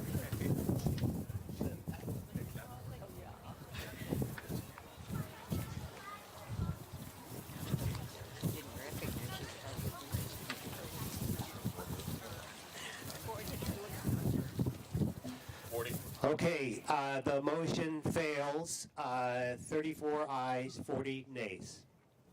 Thank you. So we'll move on to Article 14. Shall the voters of the town of Westminster raise and appropriate the sum of $7,000 to the Westminster West Library to join the Catamount Library Network? This will pay for additional hours for the librarian and additional annual costs associated with joining the network. Article 14, Jason. I move Article 14 as written. Jason has moved Article 14 as written. Is there anyone from the library who would wish to speak on this, the Westminster West Library? Yes, we love it. Oh, a second, Emily. thank you. A second. Do I have a second? Yes, Cheryl Charles. Thank you. Hi, I'm Emily Weinberg. Emily Weinberg. It's okay. Excuse me, Emily. I'm the board chair at the Westminster West Library. I spoke last year on this same article, and you guys supported us last year. We have a great celebration happening next week because we have digitalized our catalog. It does seem unusual that a town has two part-time libraries, where in fact we do, and both libraries support each other, and being such a large geographical area, having two libraries is effective because they're both offer community spaces. I volunteer a lot at the library. I see lots of people coming through the door, children, job seekers, people wanting to use the computer, the Wi-Fi. Sometimes people are lost and they even just want to use the phone.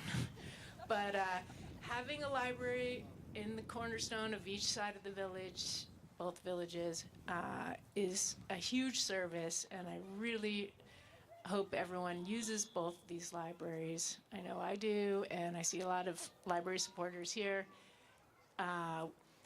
We have so many things to offer besides books. Mostly it's a community space that you can use, and there's a lot of work that goes on behind the scenes with the Butterfield and the West Library just to pay the bills and the insurance and the payroll and the taxes. And this, by the town supporting us, you guys are helping the West Library meet close to half of our operating expenses, which is about probably, it's actually kind of the same as the Butterfield Library. We're about $29,000 of operating expenses. And we seek out a lot of grants, and we have a huge open house. We have an invitation that went out to everybody in the town to kind of bring everyone together. Please come get a library card. Both libraries are now digital. Our library, you can go to our website, and there's a button, and you can search books from there. So we're bringing the library into everybody's homes. So we're really proud of the changes we've made, and thank you for your support. Thank you, Emily. Any questions for Emily or further discussion?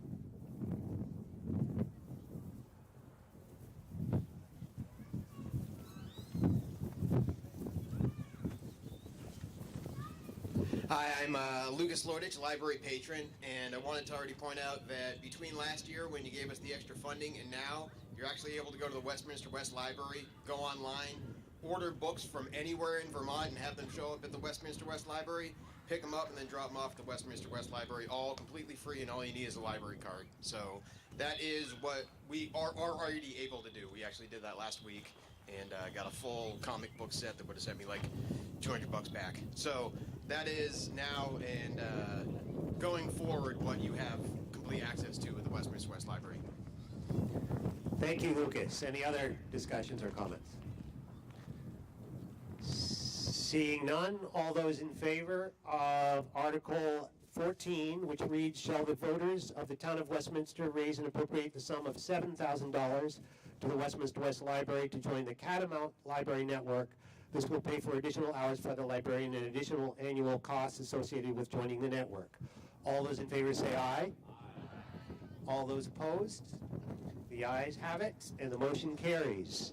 Article 15, to transact any other proper business to be brought before the town of Westminster annual meeting. Is there any other business? Mr. Wickberg. I want to harken back to something that Toby said. She said the town hall looks really good and she wishes you would come by and take a look. I was there for voting. I personally thought that as a voting place it was pretty cramped. It looks great, but that was not the right function to hold in that place, in my opinion. But the other thing I want to point out is the fact that if you, as I do, work a ways away, I happen to work in Brattleboro, but a lot of people work in Brattleboro, Keene, Springfield. People even work in the Upper Valley. They commute up to Hanover and Lebanon. The hours of the town hall are from 8:30 in the morning to 4 o'clock every day. Now, I leave Westminster at 7:30, and I return anywhere from 4:30 on, depending on how much work I have to do that day. So it's very difficult to get there. And I went to the select board last winter, and I pointed this out, and what they said to me was, well, nobody else has complained. So apparently the fact that seems like a sensible idea doesn't really count. It has to do with the amount of people who complain. So if you work outside of the district too, I guess what I'm saying is speak up, complain, because they're not going to do anything about it unless you do. Most of the towns, except for the town of Putney, either have early morning hours. The Rockingham Town Hall opens, I think it's 7:30 at least one day a week, or most of the towns have later hours, and those aren't necessarily real late. I know Guilford's open till 6 o'clock one night a week. I think that would help out those of us who work away an awful lot. That's all I got to say about that. Adrian Major. Thank you. I read with interest the Deerfield Valley Communications Union District report about improving our internet. And as a last miler, I'm living in a place where a quarter of a mile away, people can get direct Comcast fiber digital on either side of me. I'm wondering how this Union District works to help people who are surrounded by fiber but don't have access to fiber themselves. Thank you, Adrian. Any response or explanation from the select board? No. Okay. Okay. Yes. I'm Woodbridge Fuller. What with the chaos? What with the chaos left over by COVID? It became very hard to figure out who to vote for when we were doing voting for select board.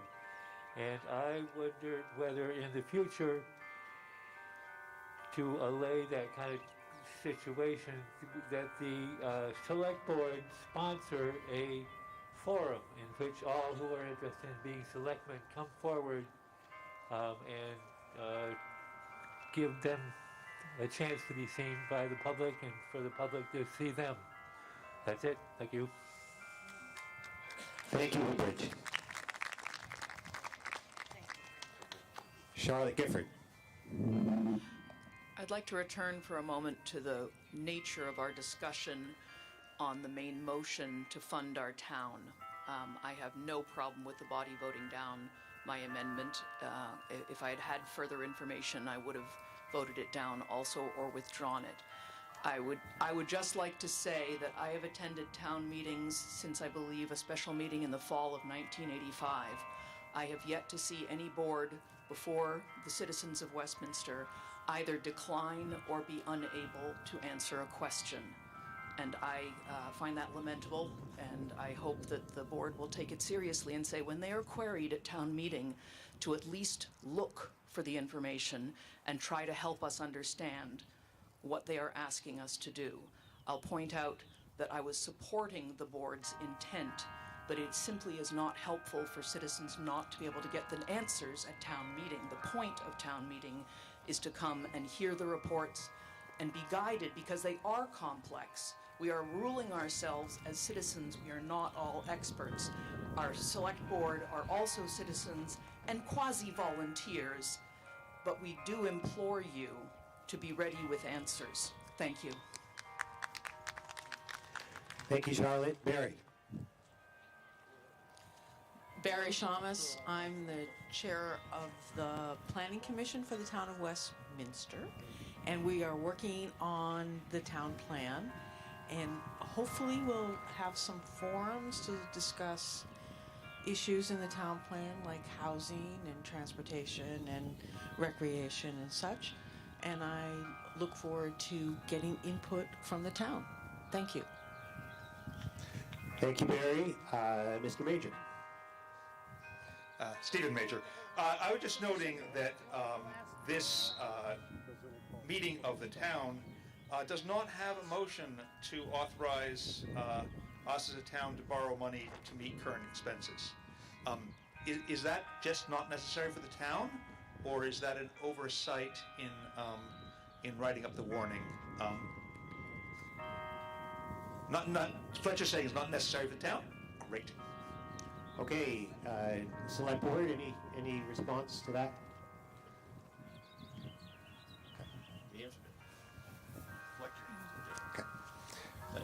Okay. Jesse Haas. All right. I know the Historical Society just wants to express its gratitude for being now a line item in the budget, and that we didn't have to come before you for a special vote, but we know that we're still getting the support from the town, and we do appreciate that. We are planning to open our museums this year, and we are building toward a celebration of the 250th anniversary of the Westminster Massacre in 2025, should we all live that long. So this would be a great time to join us. If you want to become a member, come up to me. I've got a few membership forms with me, and we'd love to have you be part of it. I think we're going to put together a nice celebration in a couple of years, and we got plenty of time to plan. Thank you, Jesse. Chuck Lawrence, Road Commissioner. You guys going? So recently I've run across some challenges with our building, and it is no longer adequate to house our trucks are growing. As you know, the underpass down here gets one stuck in it at least once a month. So I put together a building committee to figure out, do we fix what we got, try to make it adequate, or do we build something new? And they tell me it's going to be a lot cheaper if we go new. So I looked at town garages from Mount Holly to Townsend that have been built in recent years. And the one that sticks out is one that Grafton built. I think would better suit our needs. And they were gracious enough to give us their plans. And I'd like to have your permission to move forward, and it's good. It's gonna. If I ordered a building today, it would take over a year just to get it in pieces, and the price isn't going to be any cheaper. They're telling me that right now, to ask not to exceed $2 million to build a new highway garage that would suit the needs for another 80 years. So that's where I'm at. Thank you, Chuck. And did I hear you asking for volunteers to be on a committee to investigate this? No, I've got a committee right now started. Certainly anybody that wants to join it can. But I have engineers, I've got electricians, plumbers, builders, all commercial guys, so they know what they're doing. So that's where we're at. Okay, so you're just giving us a heads up that there's something coming down the pike. Well, I'm giving permission to move. I'm looking for permission to move forward, and I want to look at getting a bond for $2 million, not to exceed $2 million, so we can move forward on. What's that? Can't vote on it. It's got to be warned. Okay.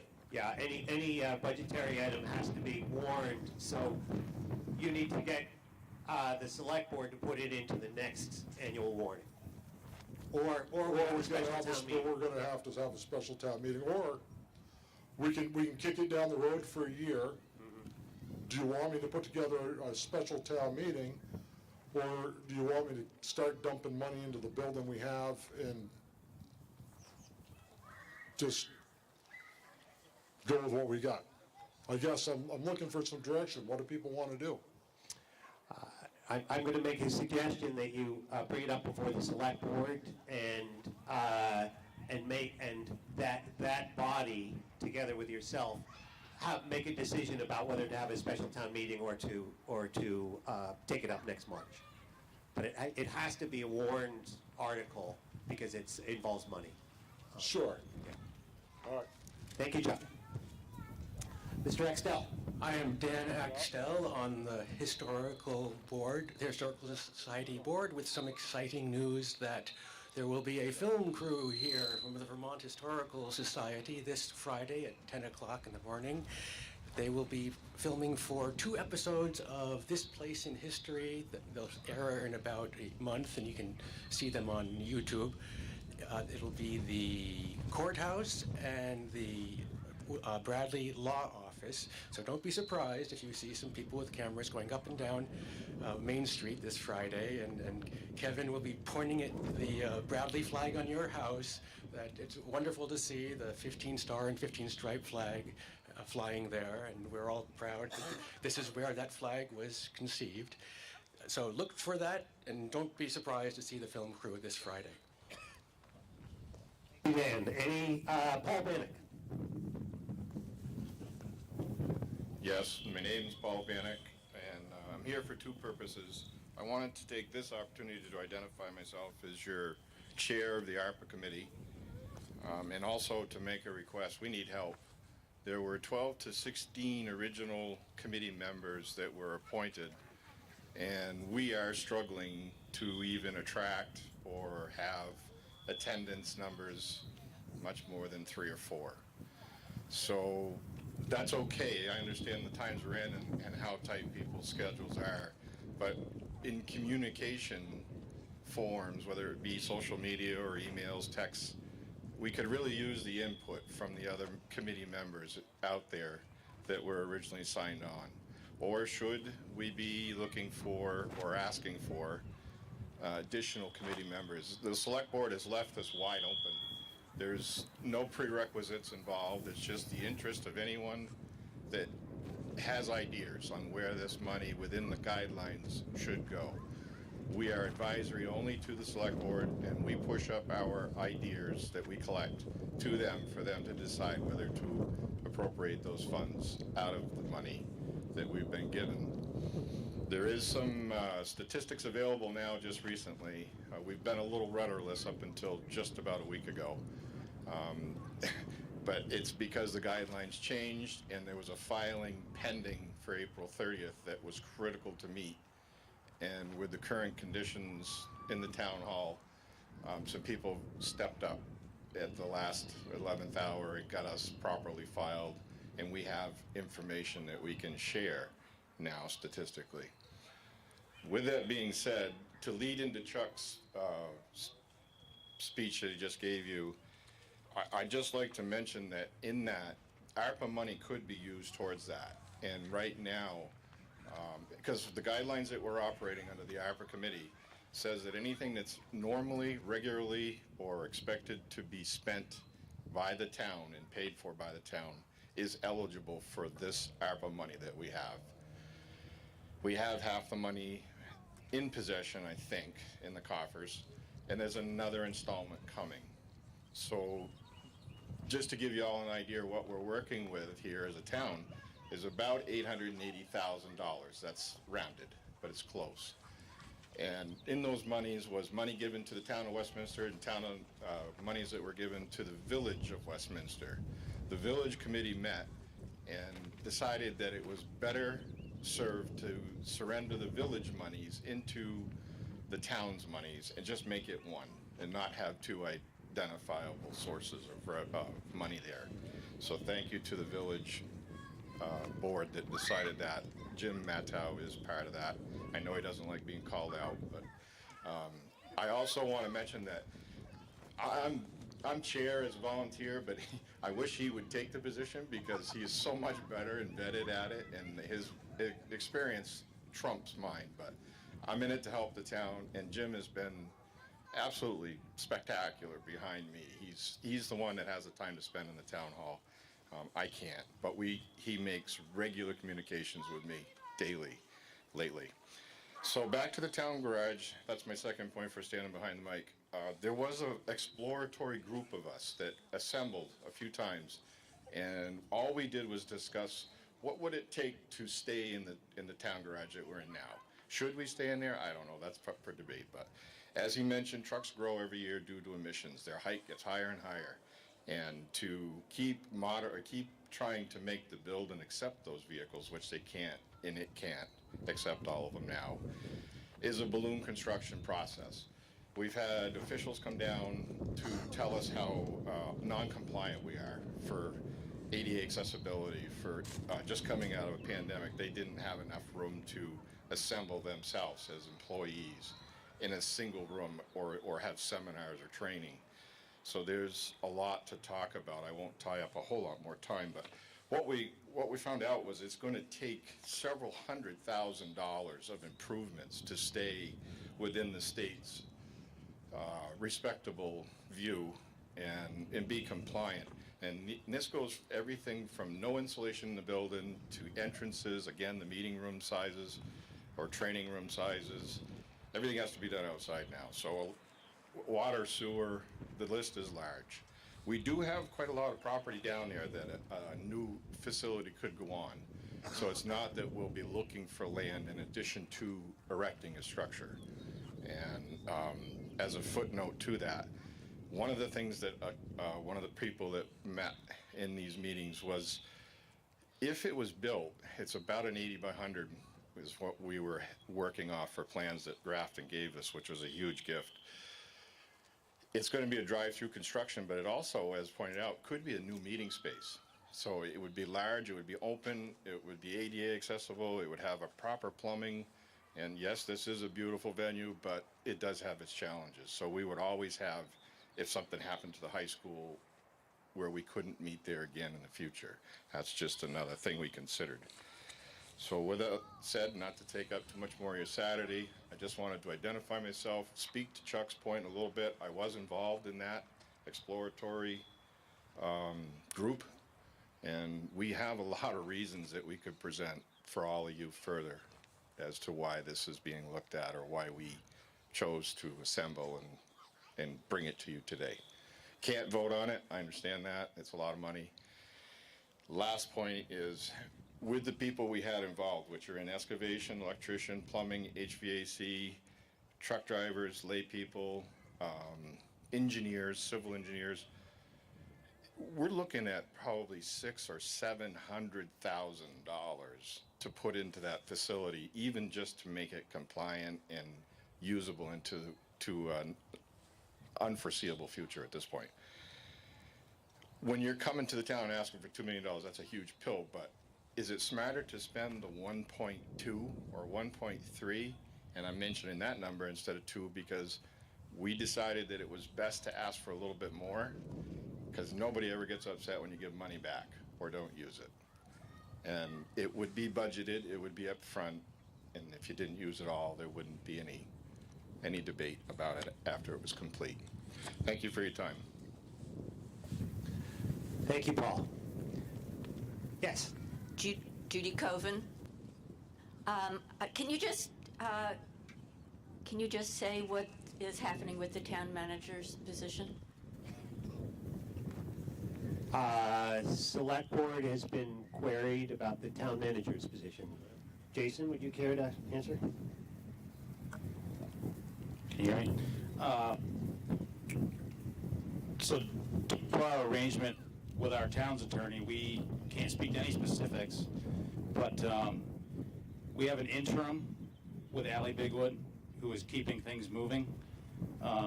We need to put it out and do a search and hire somebody, but we, as a board, wanted to figure out exactly what we wanted. The previous manager held a lot of hats and did a lot of things, and do we want to continue to have that, or do we want to go back, I hate to say back, but to delegate a zoning person or a town manager? So when you lose one person with multiple hats, you lose a lot of stuff. So it definitely has to happen, and we just need to figure out what we want, but or what the town wants. Maybe the town doesn't want to go back to that, but that's where we're at. Yep. Thank you. Thank you, Judy. Thank you, Jason.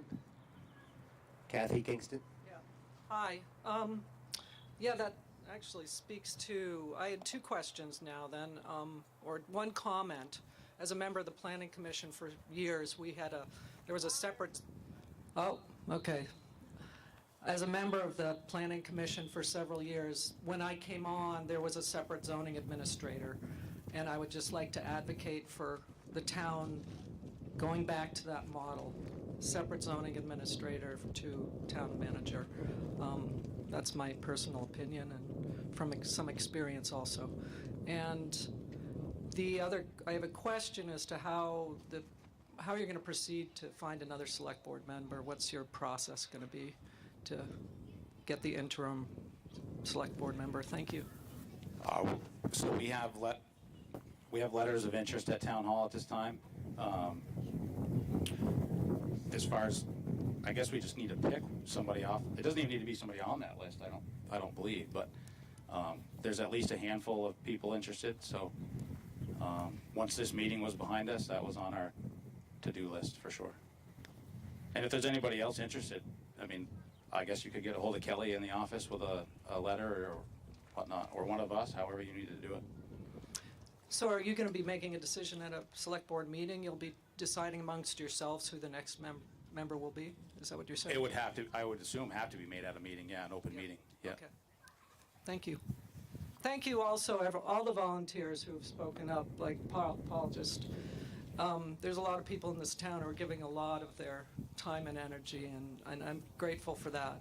That keeps the town and the community strong and connected, so thanks. Thank you. Thank you, Kathy. Susan Harlow.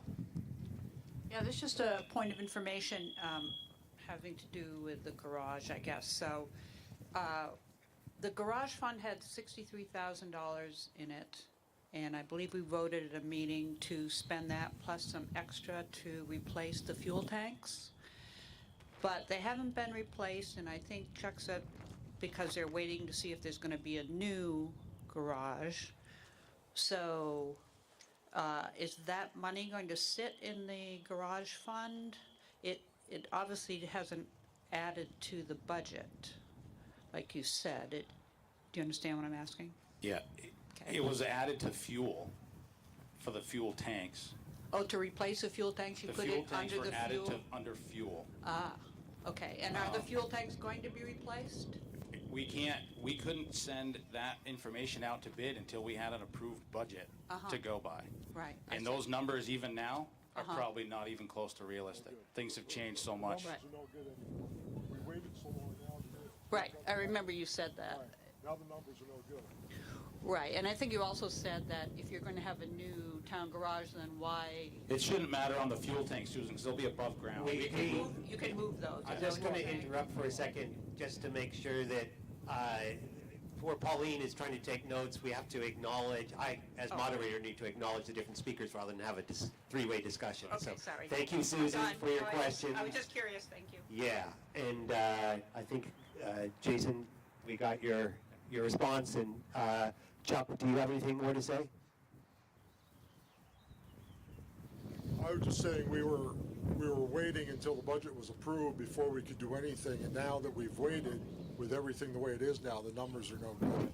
So we've got to go back through the whole process and get 3 more budget numbers, and Yeah. so that's where we're at. And availability at this point, we don't even know if those tanks will be available right now. As it was with the old numbers, they'd still be out over a year.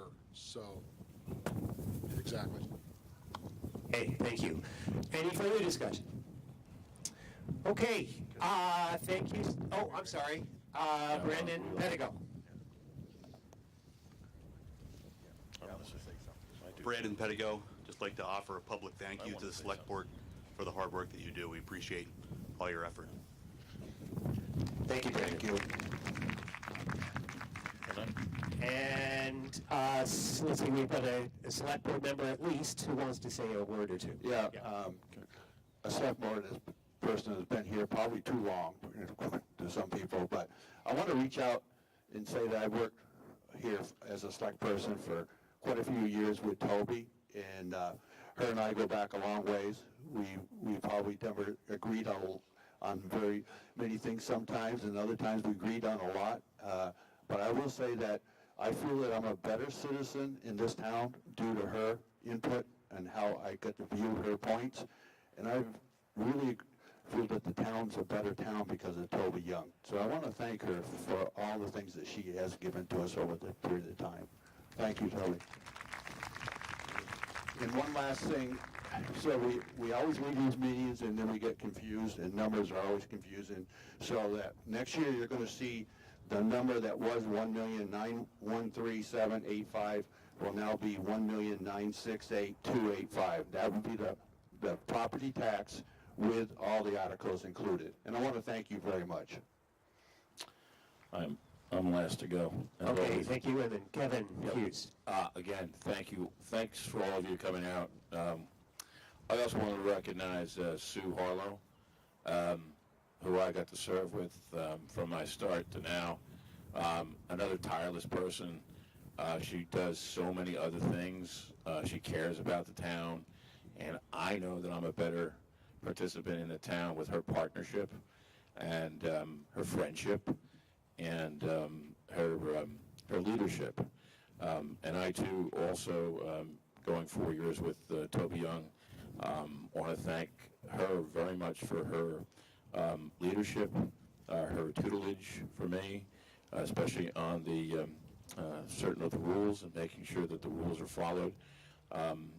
Her time was a long time, and she was a constant, consistent advocate for representative government, and I wish her, we all wish her, the very best of everything in all her future endeavors, and thank her again for her service of so many years to our town and our community. Thank you. Thank you, Kevin. Okay, and thank you, Select Board. We are lucky in this town to have a 3-part town meeting. One of the increasingly rare towns now that we've gone back to being able to have a direct control over our school districts. So we will be dealing with that next. My suggestion is that we take, it's only 3 articles because the school district is really just starting up in 2 months, but we have to approve the budget for that. My suggestion, however, is that we take a 15-minute break, we patronize Westminster Cares, and then come back at 12:45 and hear from the school board. So, yeah, and there's food at the school table, at the Westminster Cares table. We want to be able to make good use of that food and come back in short order. If that is agreeable to everyone, we'll take a momentary recess, 15-minute recess. Oh, I'm sorry. Can June? I call a vote to see if anybody wants to? Because I'd rather just do the last 3 articles and then move on with the rest of our day. Okay, June Streeter has made a motion to continue on through the meeting. Is there a second to that motion? There's a second from Paul Bannock. All those in favor of continuing with the meeting say aye. All those opposed say nay. I'm gonna say the nays have it, and we'll take a 15-minute break, but it'll be a short 15 minutes, and we'll come back at 12:45. Thank you, sir. Great job. Thank you, Bob.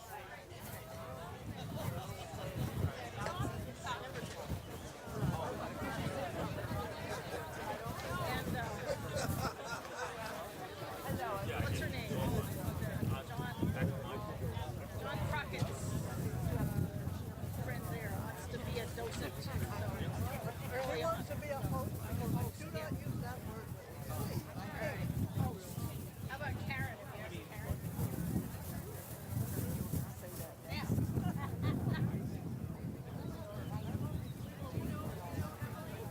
No. Putting it in the. We'll do it Saturday. Try it.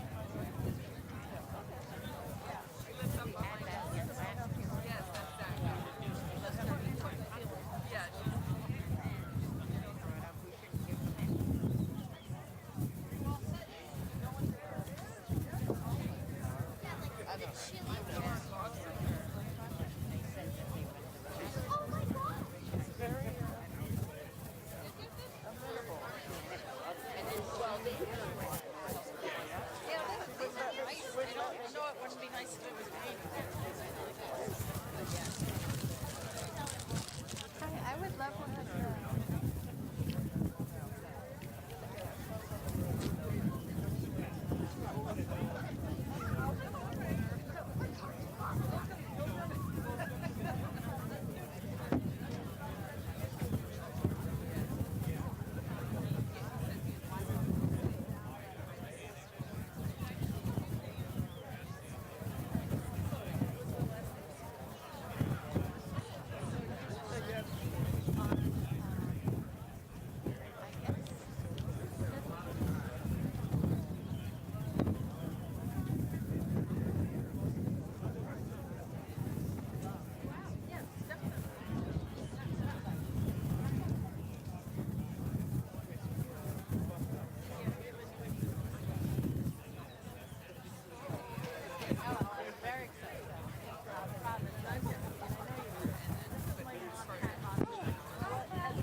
Years ago. Man, had that little dairy farm there, bus driver. So it's very tough. Yeah. We get off the bus and carry half gallons of So you're actually in the show. Okay. Oh, is that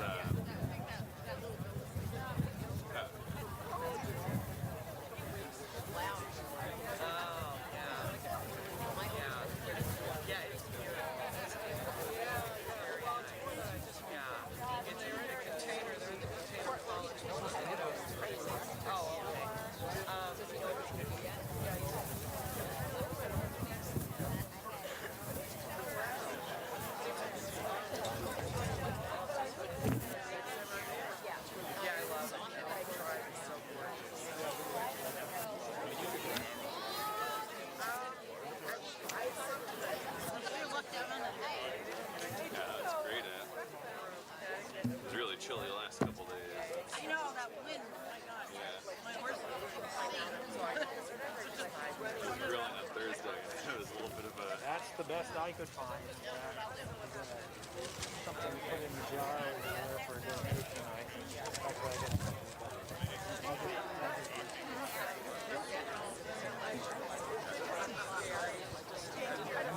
Cookies, I think it looks like it. Chocolate. The only thing that's chocolate. So, and you can look it up. If you just look up Vermont legislature and then go to bills and then you can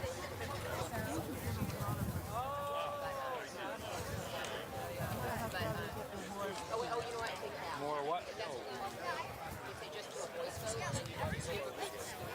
She did. She loved it. She was bummed that it ended. She actually skied a lot in March and April. Yeah. Early April. So. Hey.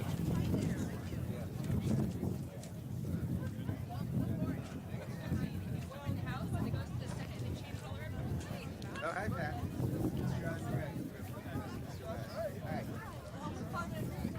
I'm sorry? Yeah.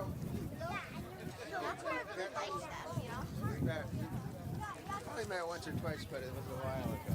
Nice to, I'm glad you've got some sunshine. They're not too bad a wind today. Yeah. I'm sure. Yeah. Nice to see you.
question for you. I don't know your name, so Emily. Okay.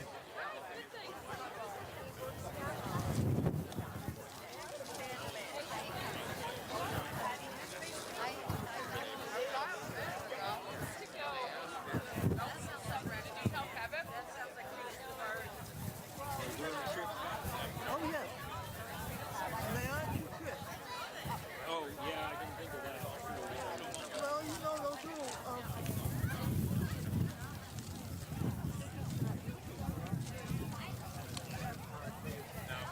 I got two big spiky like a beaver.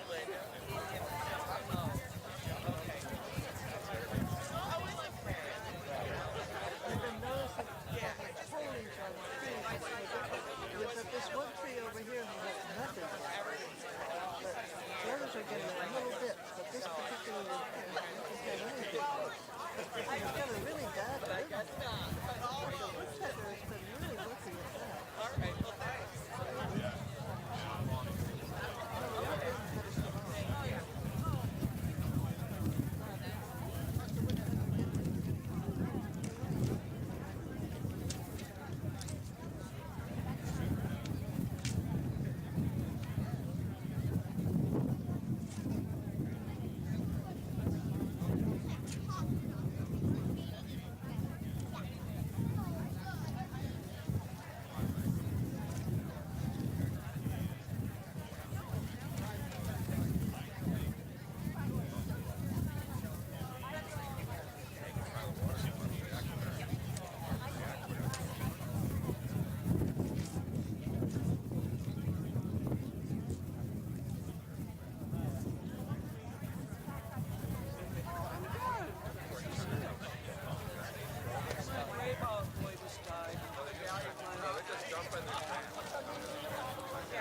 So I'm actually sort of in shock.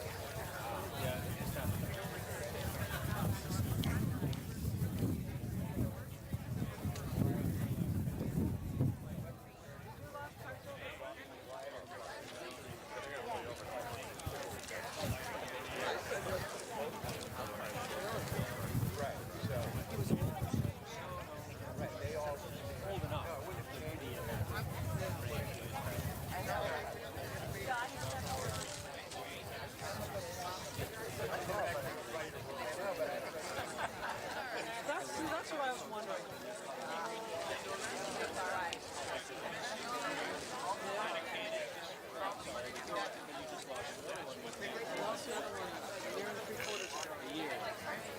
Yeah, unfortunately I got Gimli a year ago in January. He was a very good companion. He goes on walks. He's a character. Trying to teach him chair. No, he's on up there. But I just told him about you.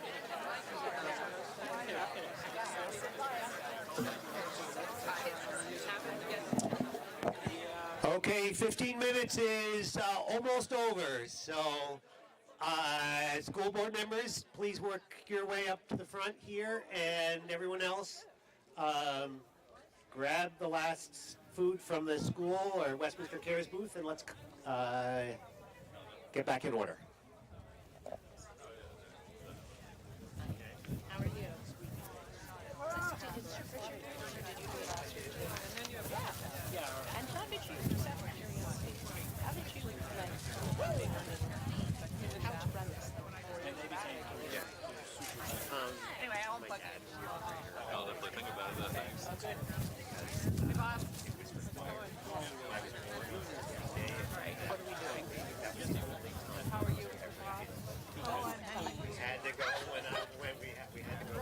So you were destined So to I be in was- the town. Yeah. Oh, I love that. I wasn't sure what Liverpool wanted me. Let's see. Okay. It's only me and Cheryl. Oh, okay. Then Andy and I. Oh, right, yeah. At the work. He's the chair. I think they're good. Yeah, I think unless Jeff is here. That actually just it makes it so much harder. I keep telling you, boy, not just going to give rise. No, but also. No. Yeah. Me too. Yeah, there was the lights put out. And They made from your sheet. Yeah, that's their wall. This one is not. I do have several that are.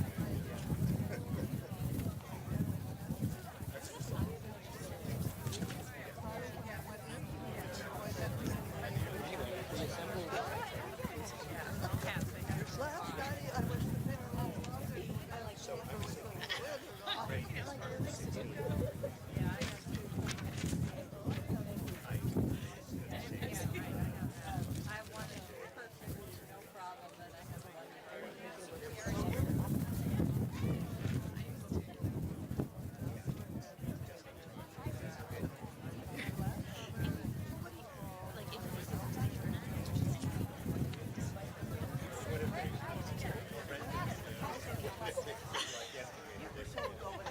There's a lot of that in this. Yes, there is.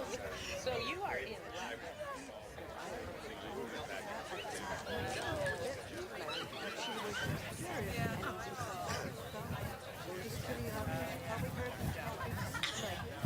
Mr. Major. Yeah. Exactly. Eat his cat.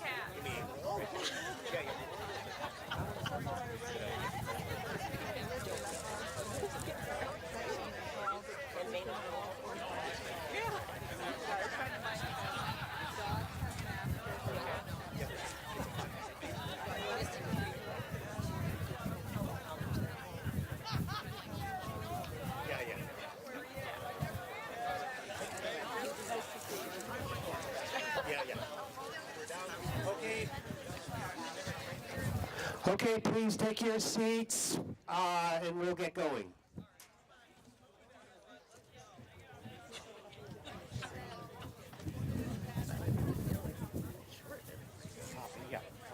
Just can I hand these? Do you want help?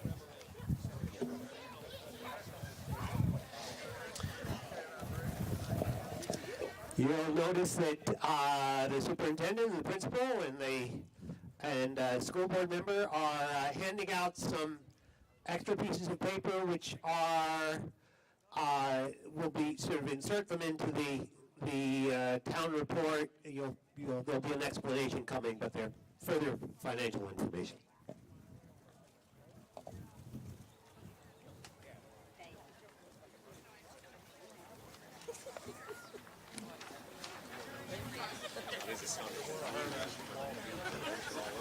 Yeah, okay.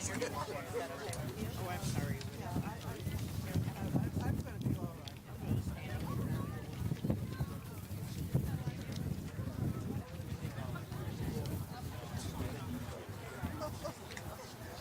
The school board is always I don't know, but they always have to have this.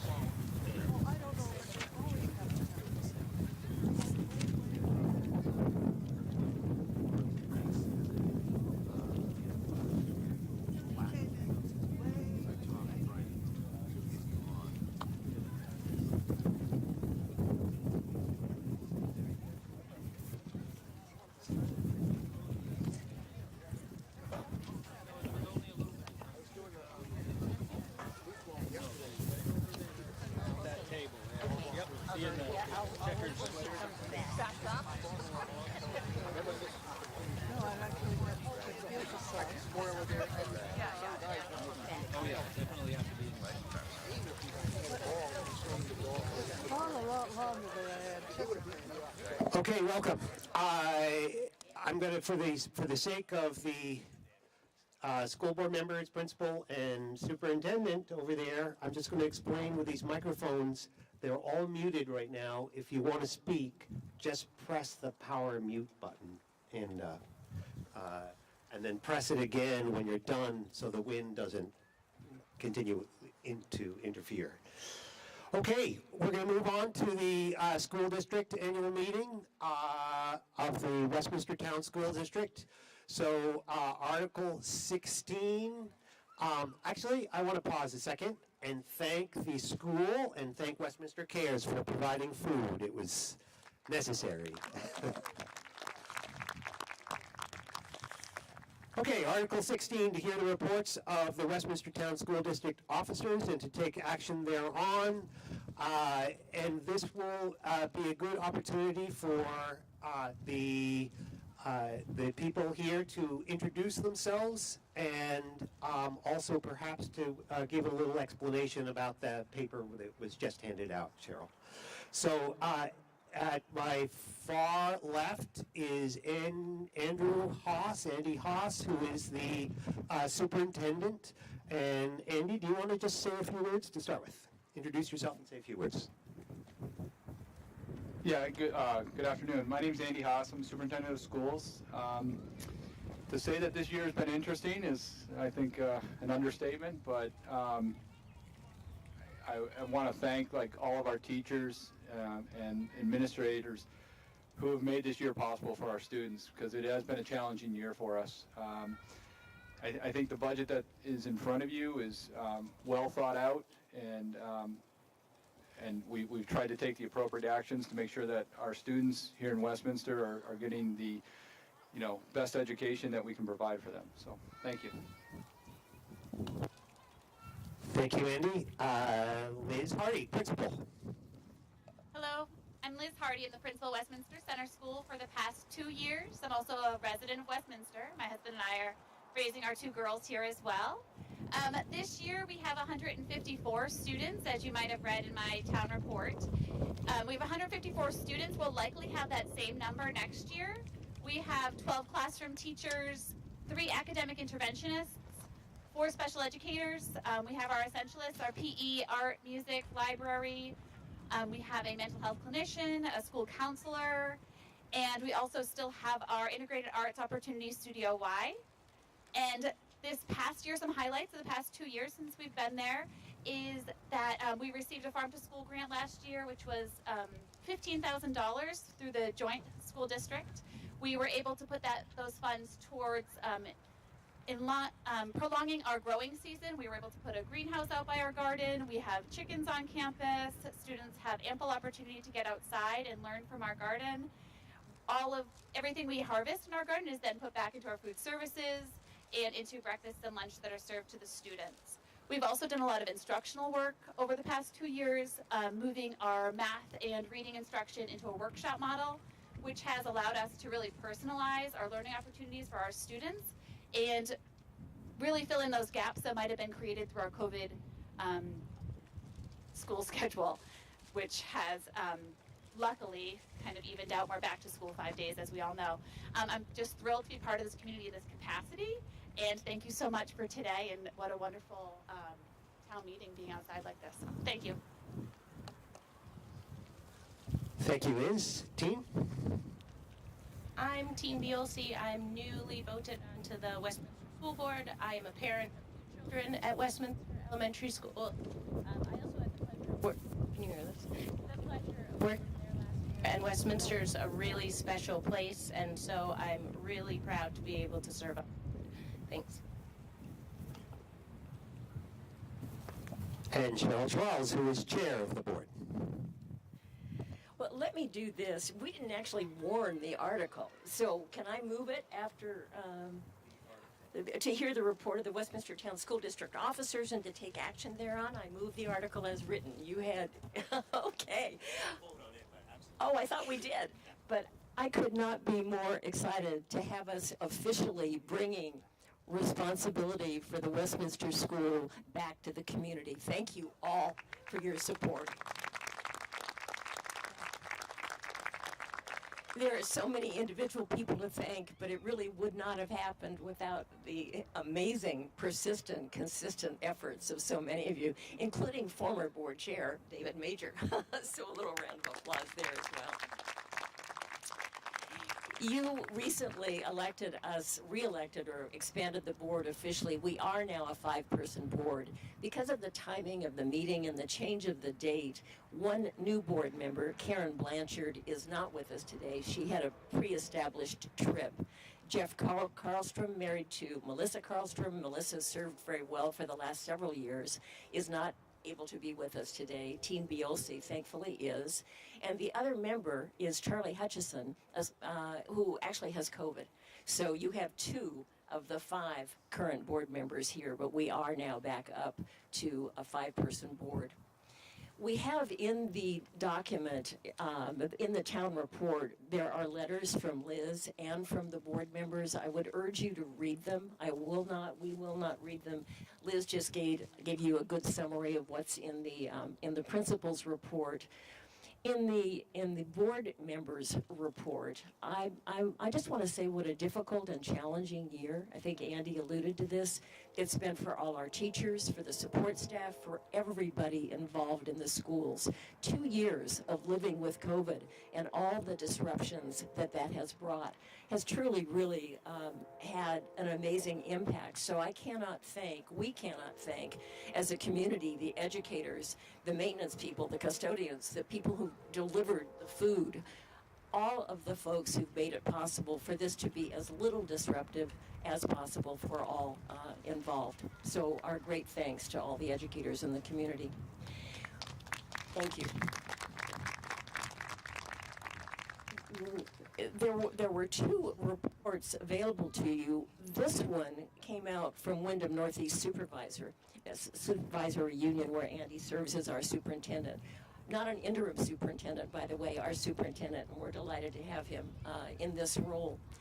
When I picked up the town report, the printed version yesterday, I was surprised that when you look at the Westminster school budget that you'll be voting on in just a few moments, the bottom line was missing. I mean, it was not in the book, and I'm not at all sure how that happened. I tried to call town hall yesterday. I figured this out at 4:20. So I called the supervisor union office, and the superintendent and staff made these extra copies for you. So the version you have does at least bring you to that bottom line. You know that there have been a lot of disruptions. You've read it in the paper, in the business office for the last 2 years at the supervisory union. Despite that, with volunteers, with school board members, with the dedicated staff who remain, and the new superintendent, who for a period of time has actually been working as the superintendent, the assistant superintendent, and the business manager all in one, all of us work together so that we really do have confidence in the numbers that we've given you. You will see, actually, because you can compare last year's budget, the budget we're currently operating in, with the one we're proposing to you, it's reduced by more than $500 million. And I will say that even though there are some fewer students in the school, the services we're providing them have not been cut. I'm prepared to take you through line by line if you have any questions where you can see big changes in the budget. We're simply prepared to do that. But we're not at that item yet, so maybe we should just move on to Article 17. David? Yes. Are there any other items to take care of under this Article 16? Any further questions about the reports or anything like that? Okay, thank you. Article 17, shall the Westminster Town School District authorize and instruct its school directors and treasurer to borrow money if necessary on the credit of the town school district for its current expenses in anticipation of the collection of taxes and receipt of money due from state aid. What is your pleasure, school board? I move the article as written. Teen Biolsi moves the article as written. Again, shall the Westminster Town School District authorize and instruct its school directors and treasurer to borrow money, if necessary, on the credit of the town school district for its current expenses in anticipation of the collection of taxes and receipt of money due from state aid. Is there a second? Yes, second from Barry Shamus. Any discussion on this article? Plenty of wind, I see, and people's budgets flying all over the place. All those in favor say aye. All those opposed, nay. The ayes have it, and the The motion carries. Article 18, shall the voters of the Westminster Town School District approve the school board to expend $4,618,770.34, which is the amount the school board has determined to be necessary for the ensuing fiscal year. The estimated spending per equalized pupil resulting from this budget will be provided in a supplementary enclosure to this report as soon as the state determines the town's equalized pupil cost. School board, is there... Cheryl moves the article as written. Is there a second? Yes. Sarah Waldo has moved or seconded the article. Any discussion? Perhaps, Cheryl, you want to give a little bit of explanation. Sorry. All right, I think, yeah, can you hear me now? Is this a little better? Thank you. So since that article was written, our reports were written in January. Since that was written, we actually did get the statement from the state showing us our equalized pupil figure, and that is in your book on page 100. It can show you, because keep in mind, we were forcibly merged with Athens and Grafton in November of 2018. This is the third year that we've operated as the Wyndham Northeast Union Elementary District. But one of the good things to report about this is throughout the 3-year period, in our shared budget, we always had line items where we could identify costs specific to Westminster and Westminster's buildings and the costs specific to Athens and Grafton. We just did it that way for the entire, thank you, the entire period of time. So even these are when you see the whole figure for, I'm again looking at 100, it's the full budget from our unified district, but Westminster was about 70% of that budget and about 70% of the revenues that have come in from the two towns. So we're comfortable with these numbers. You can see in the final column with figure of the proposed budget that David read aloud to you, the 4.6 or so million. That is solely for the operation of the Westminster schools and our assessment for the supervisory union services that include things like special education, transportation, and nutrition services for all the kids. I'll be happy to answer any questions that people might have. Thank you, Cheryl. Any questions about the budget?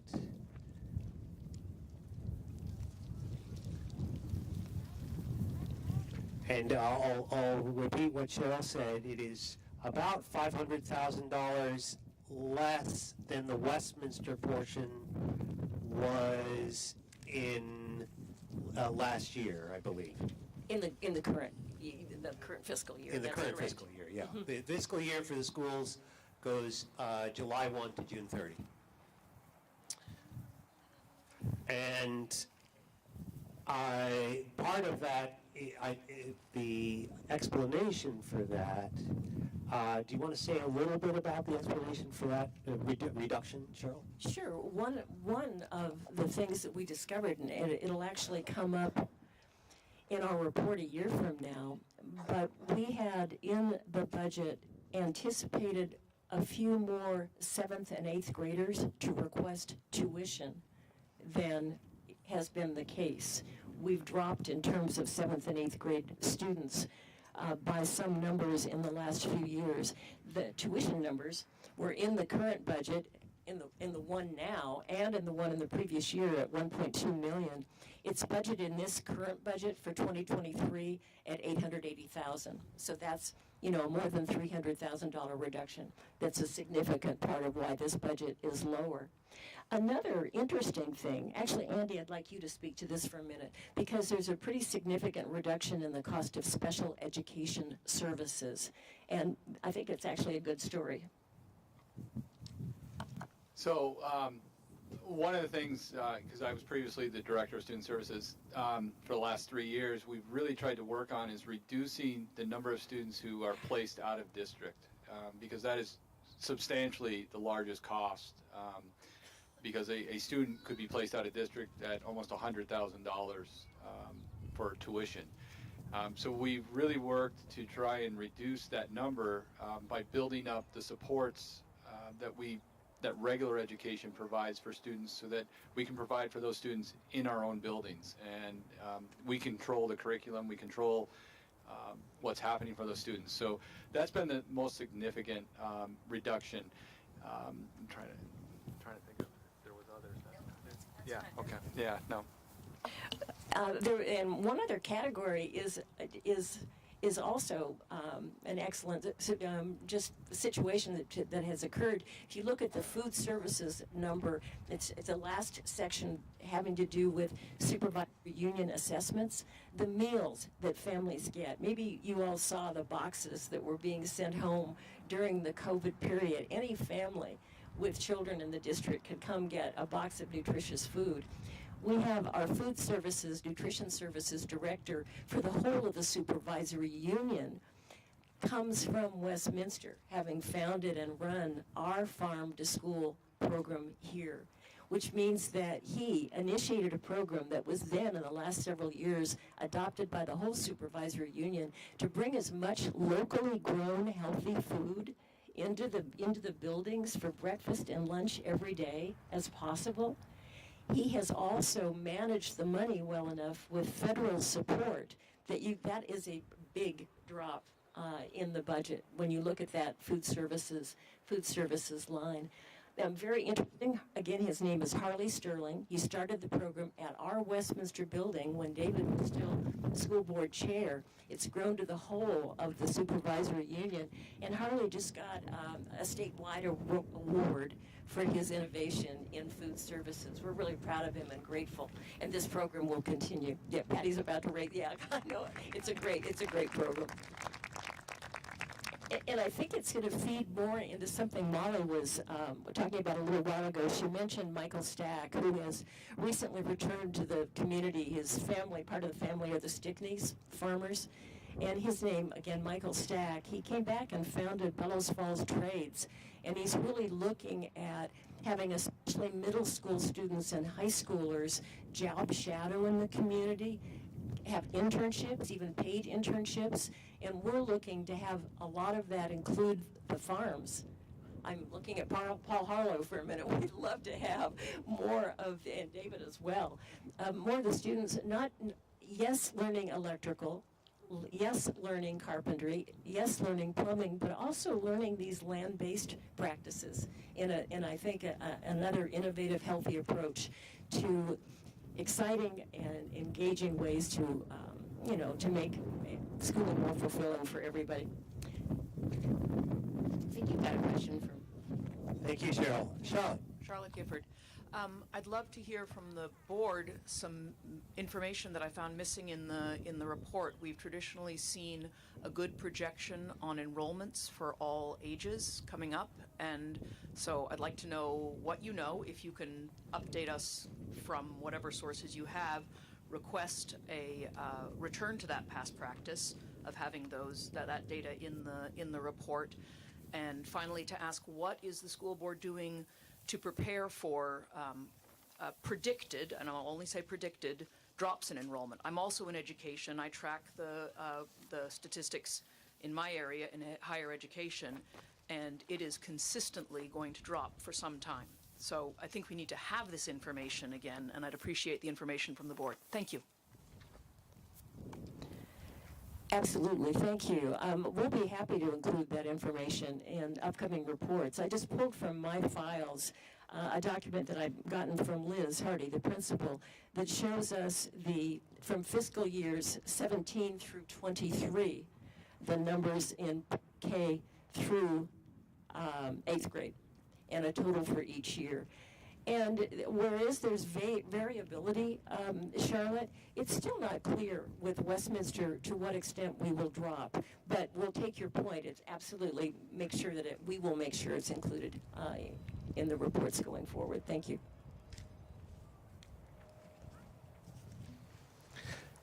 Thank you, Charlotte. And Cheryl, any other questions or discussion?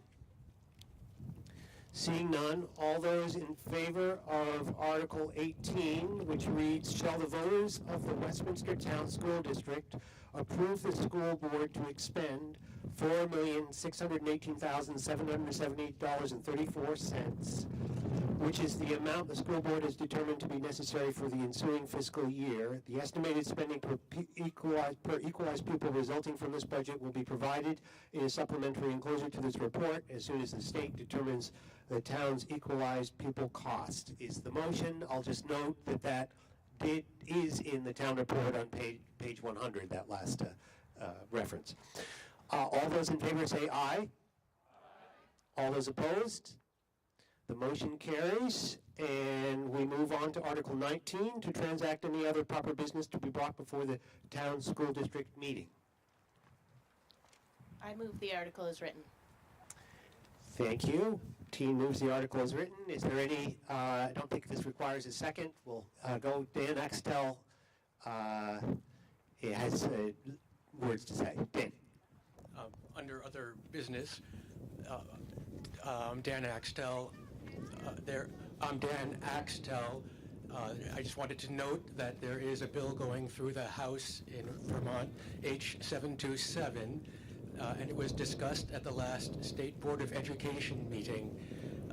It is designed to address towns that withdrew from union school districts using the loopholes that the legislature never intended. And they are going to review towns that use the loopholes, and Westminster has never convinced anyone on the State Board of Education that it was a good idea to withdraw.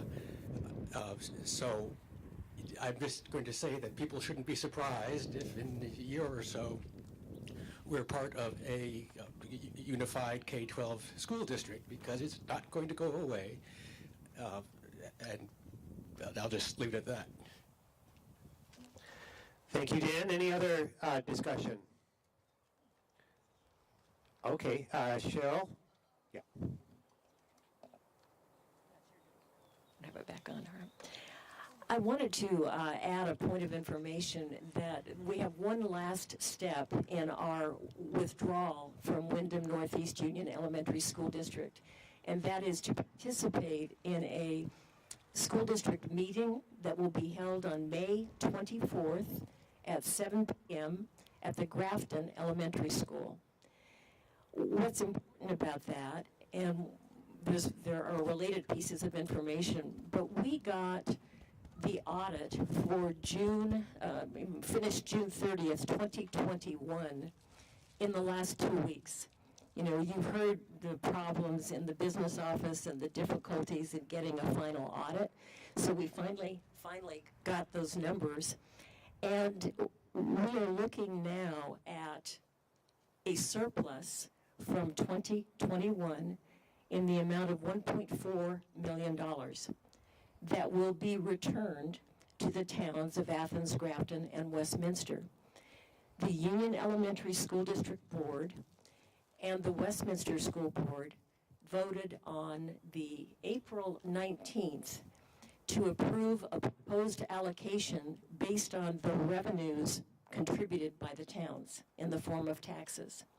So with that allocation that the boards have approved, Westminster will receive, or at least is proposed to receive, more than $1 million. It will be then brought to us as revenue July 1, when we begin our responsibilities fully running this school district again. What's important about May 24th is that a sufficient number of our voters are there to approve that allocation.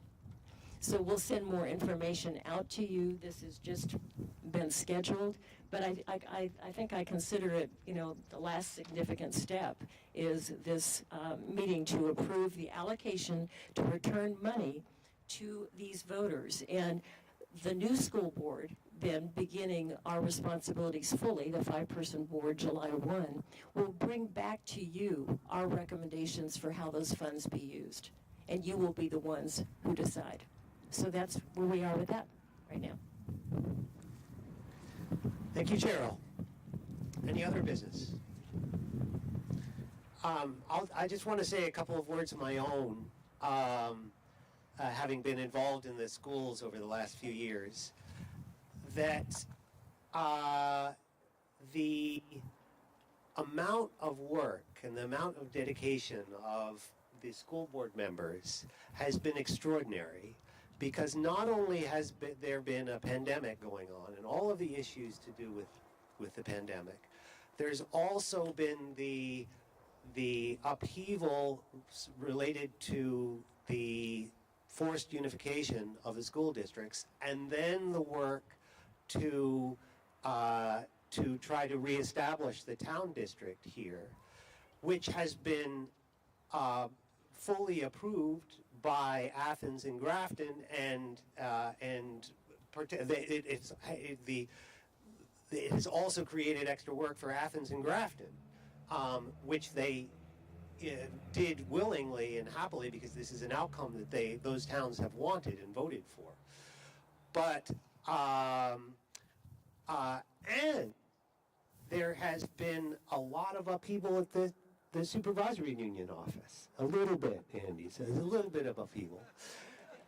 And so that has resulted in some of us, spending a day at the SU office helping mail out W-2 forms that weren't done right the first time, for instance. And it's been numerous months of many more than one board meeting per month, because we were on unified district, union districts, as well as a newly revived town district, and of course SU meetings, a great deal of them to deal with the other issues.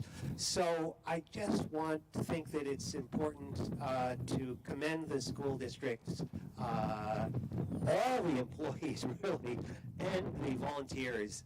It's been a really pretty intense couple of years, and so thank you, school people. Okay. And then also in the thank you department, I want to thank Floyd Lawrence and company and family for providing the sound, and Fact TV for recording all this. So thank you. And then also the road crew that helped set up the area here and arrange for parking and so on and so forth. So thank you, road crew. And most especially, thank you all for coming.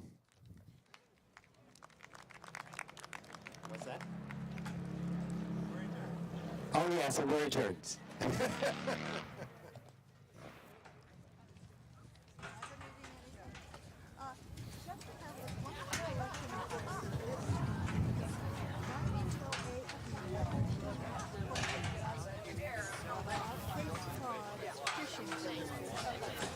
And the language is wonderful, the stories are wonderful.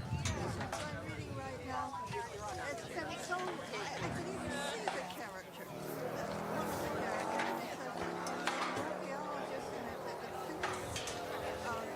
it's like Egyptian, it's some person Lord Jesse. I gotta power of asking. Going to have to get together.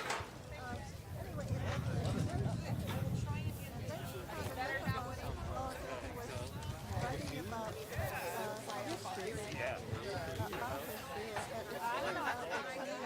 about history, Yorktown,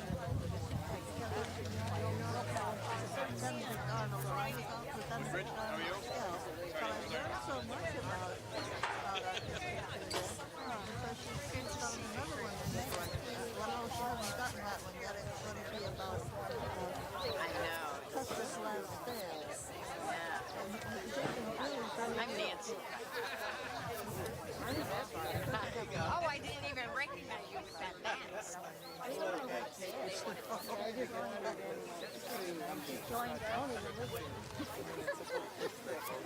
Hi, Yesenia. How are you doing?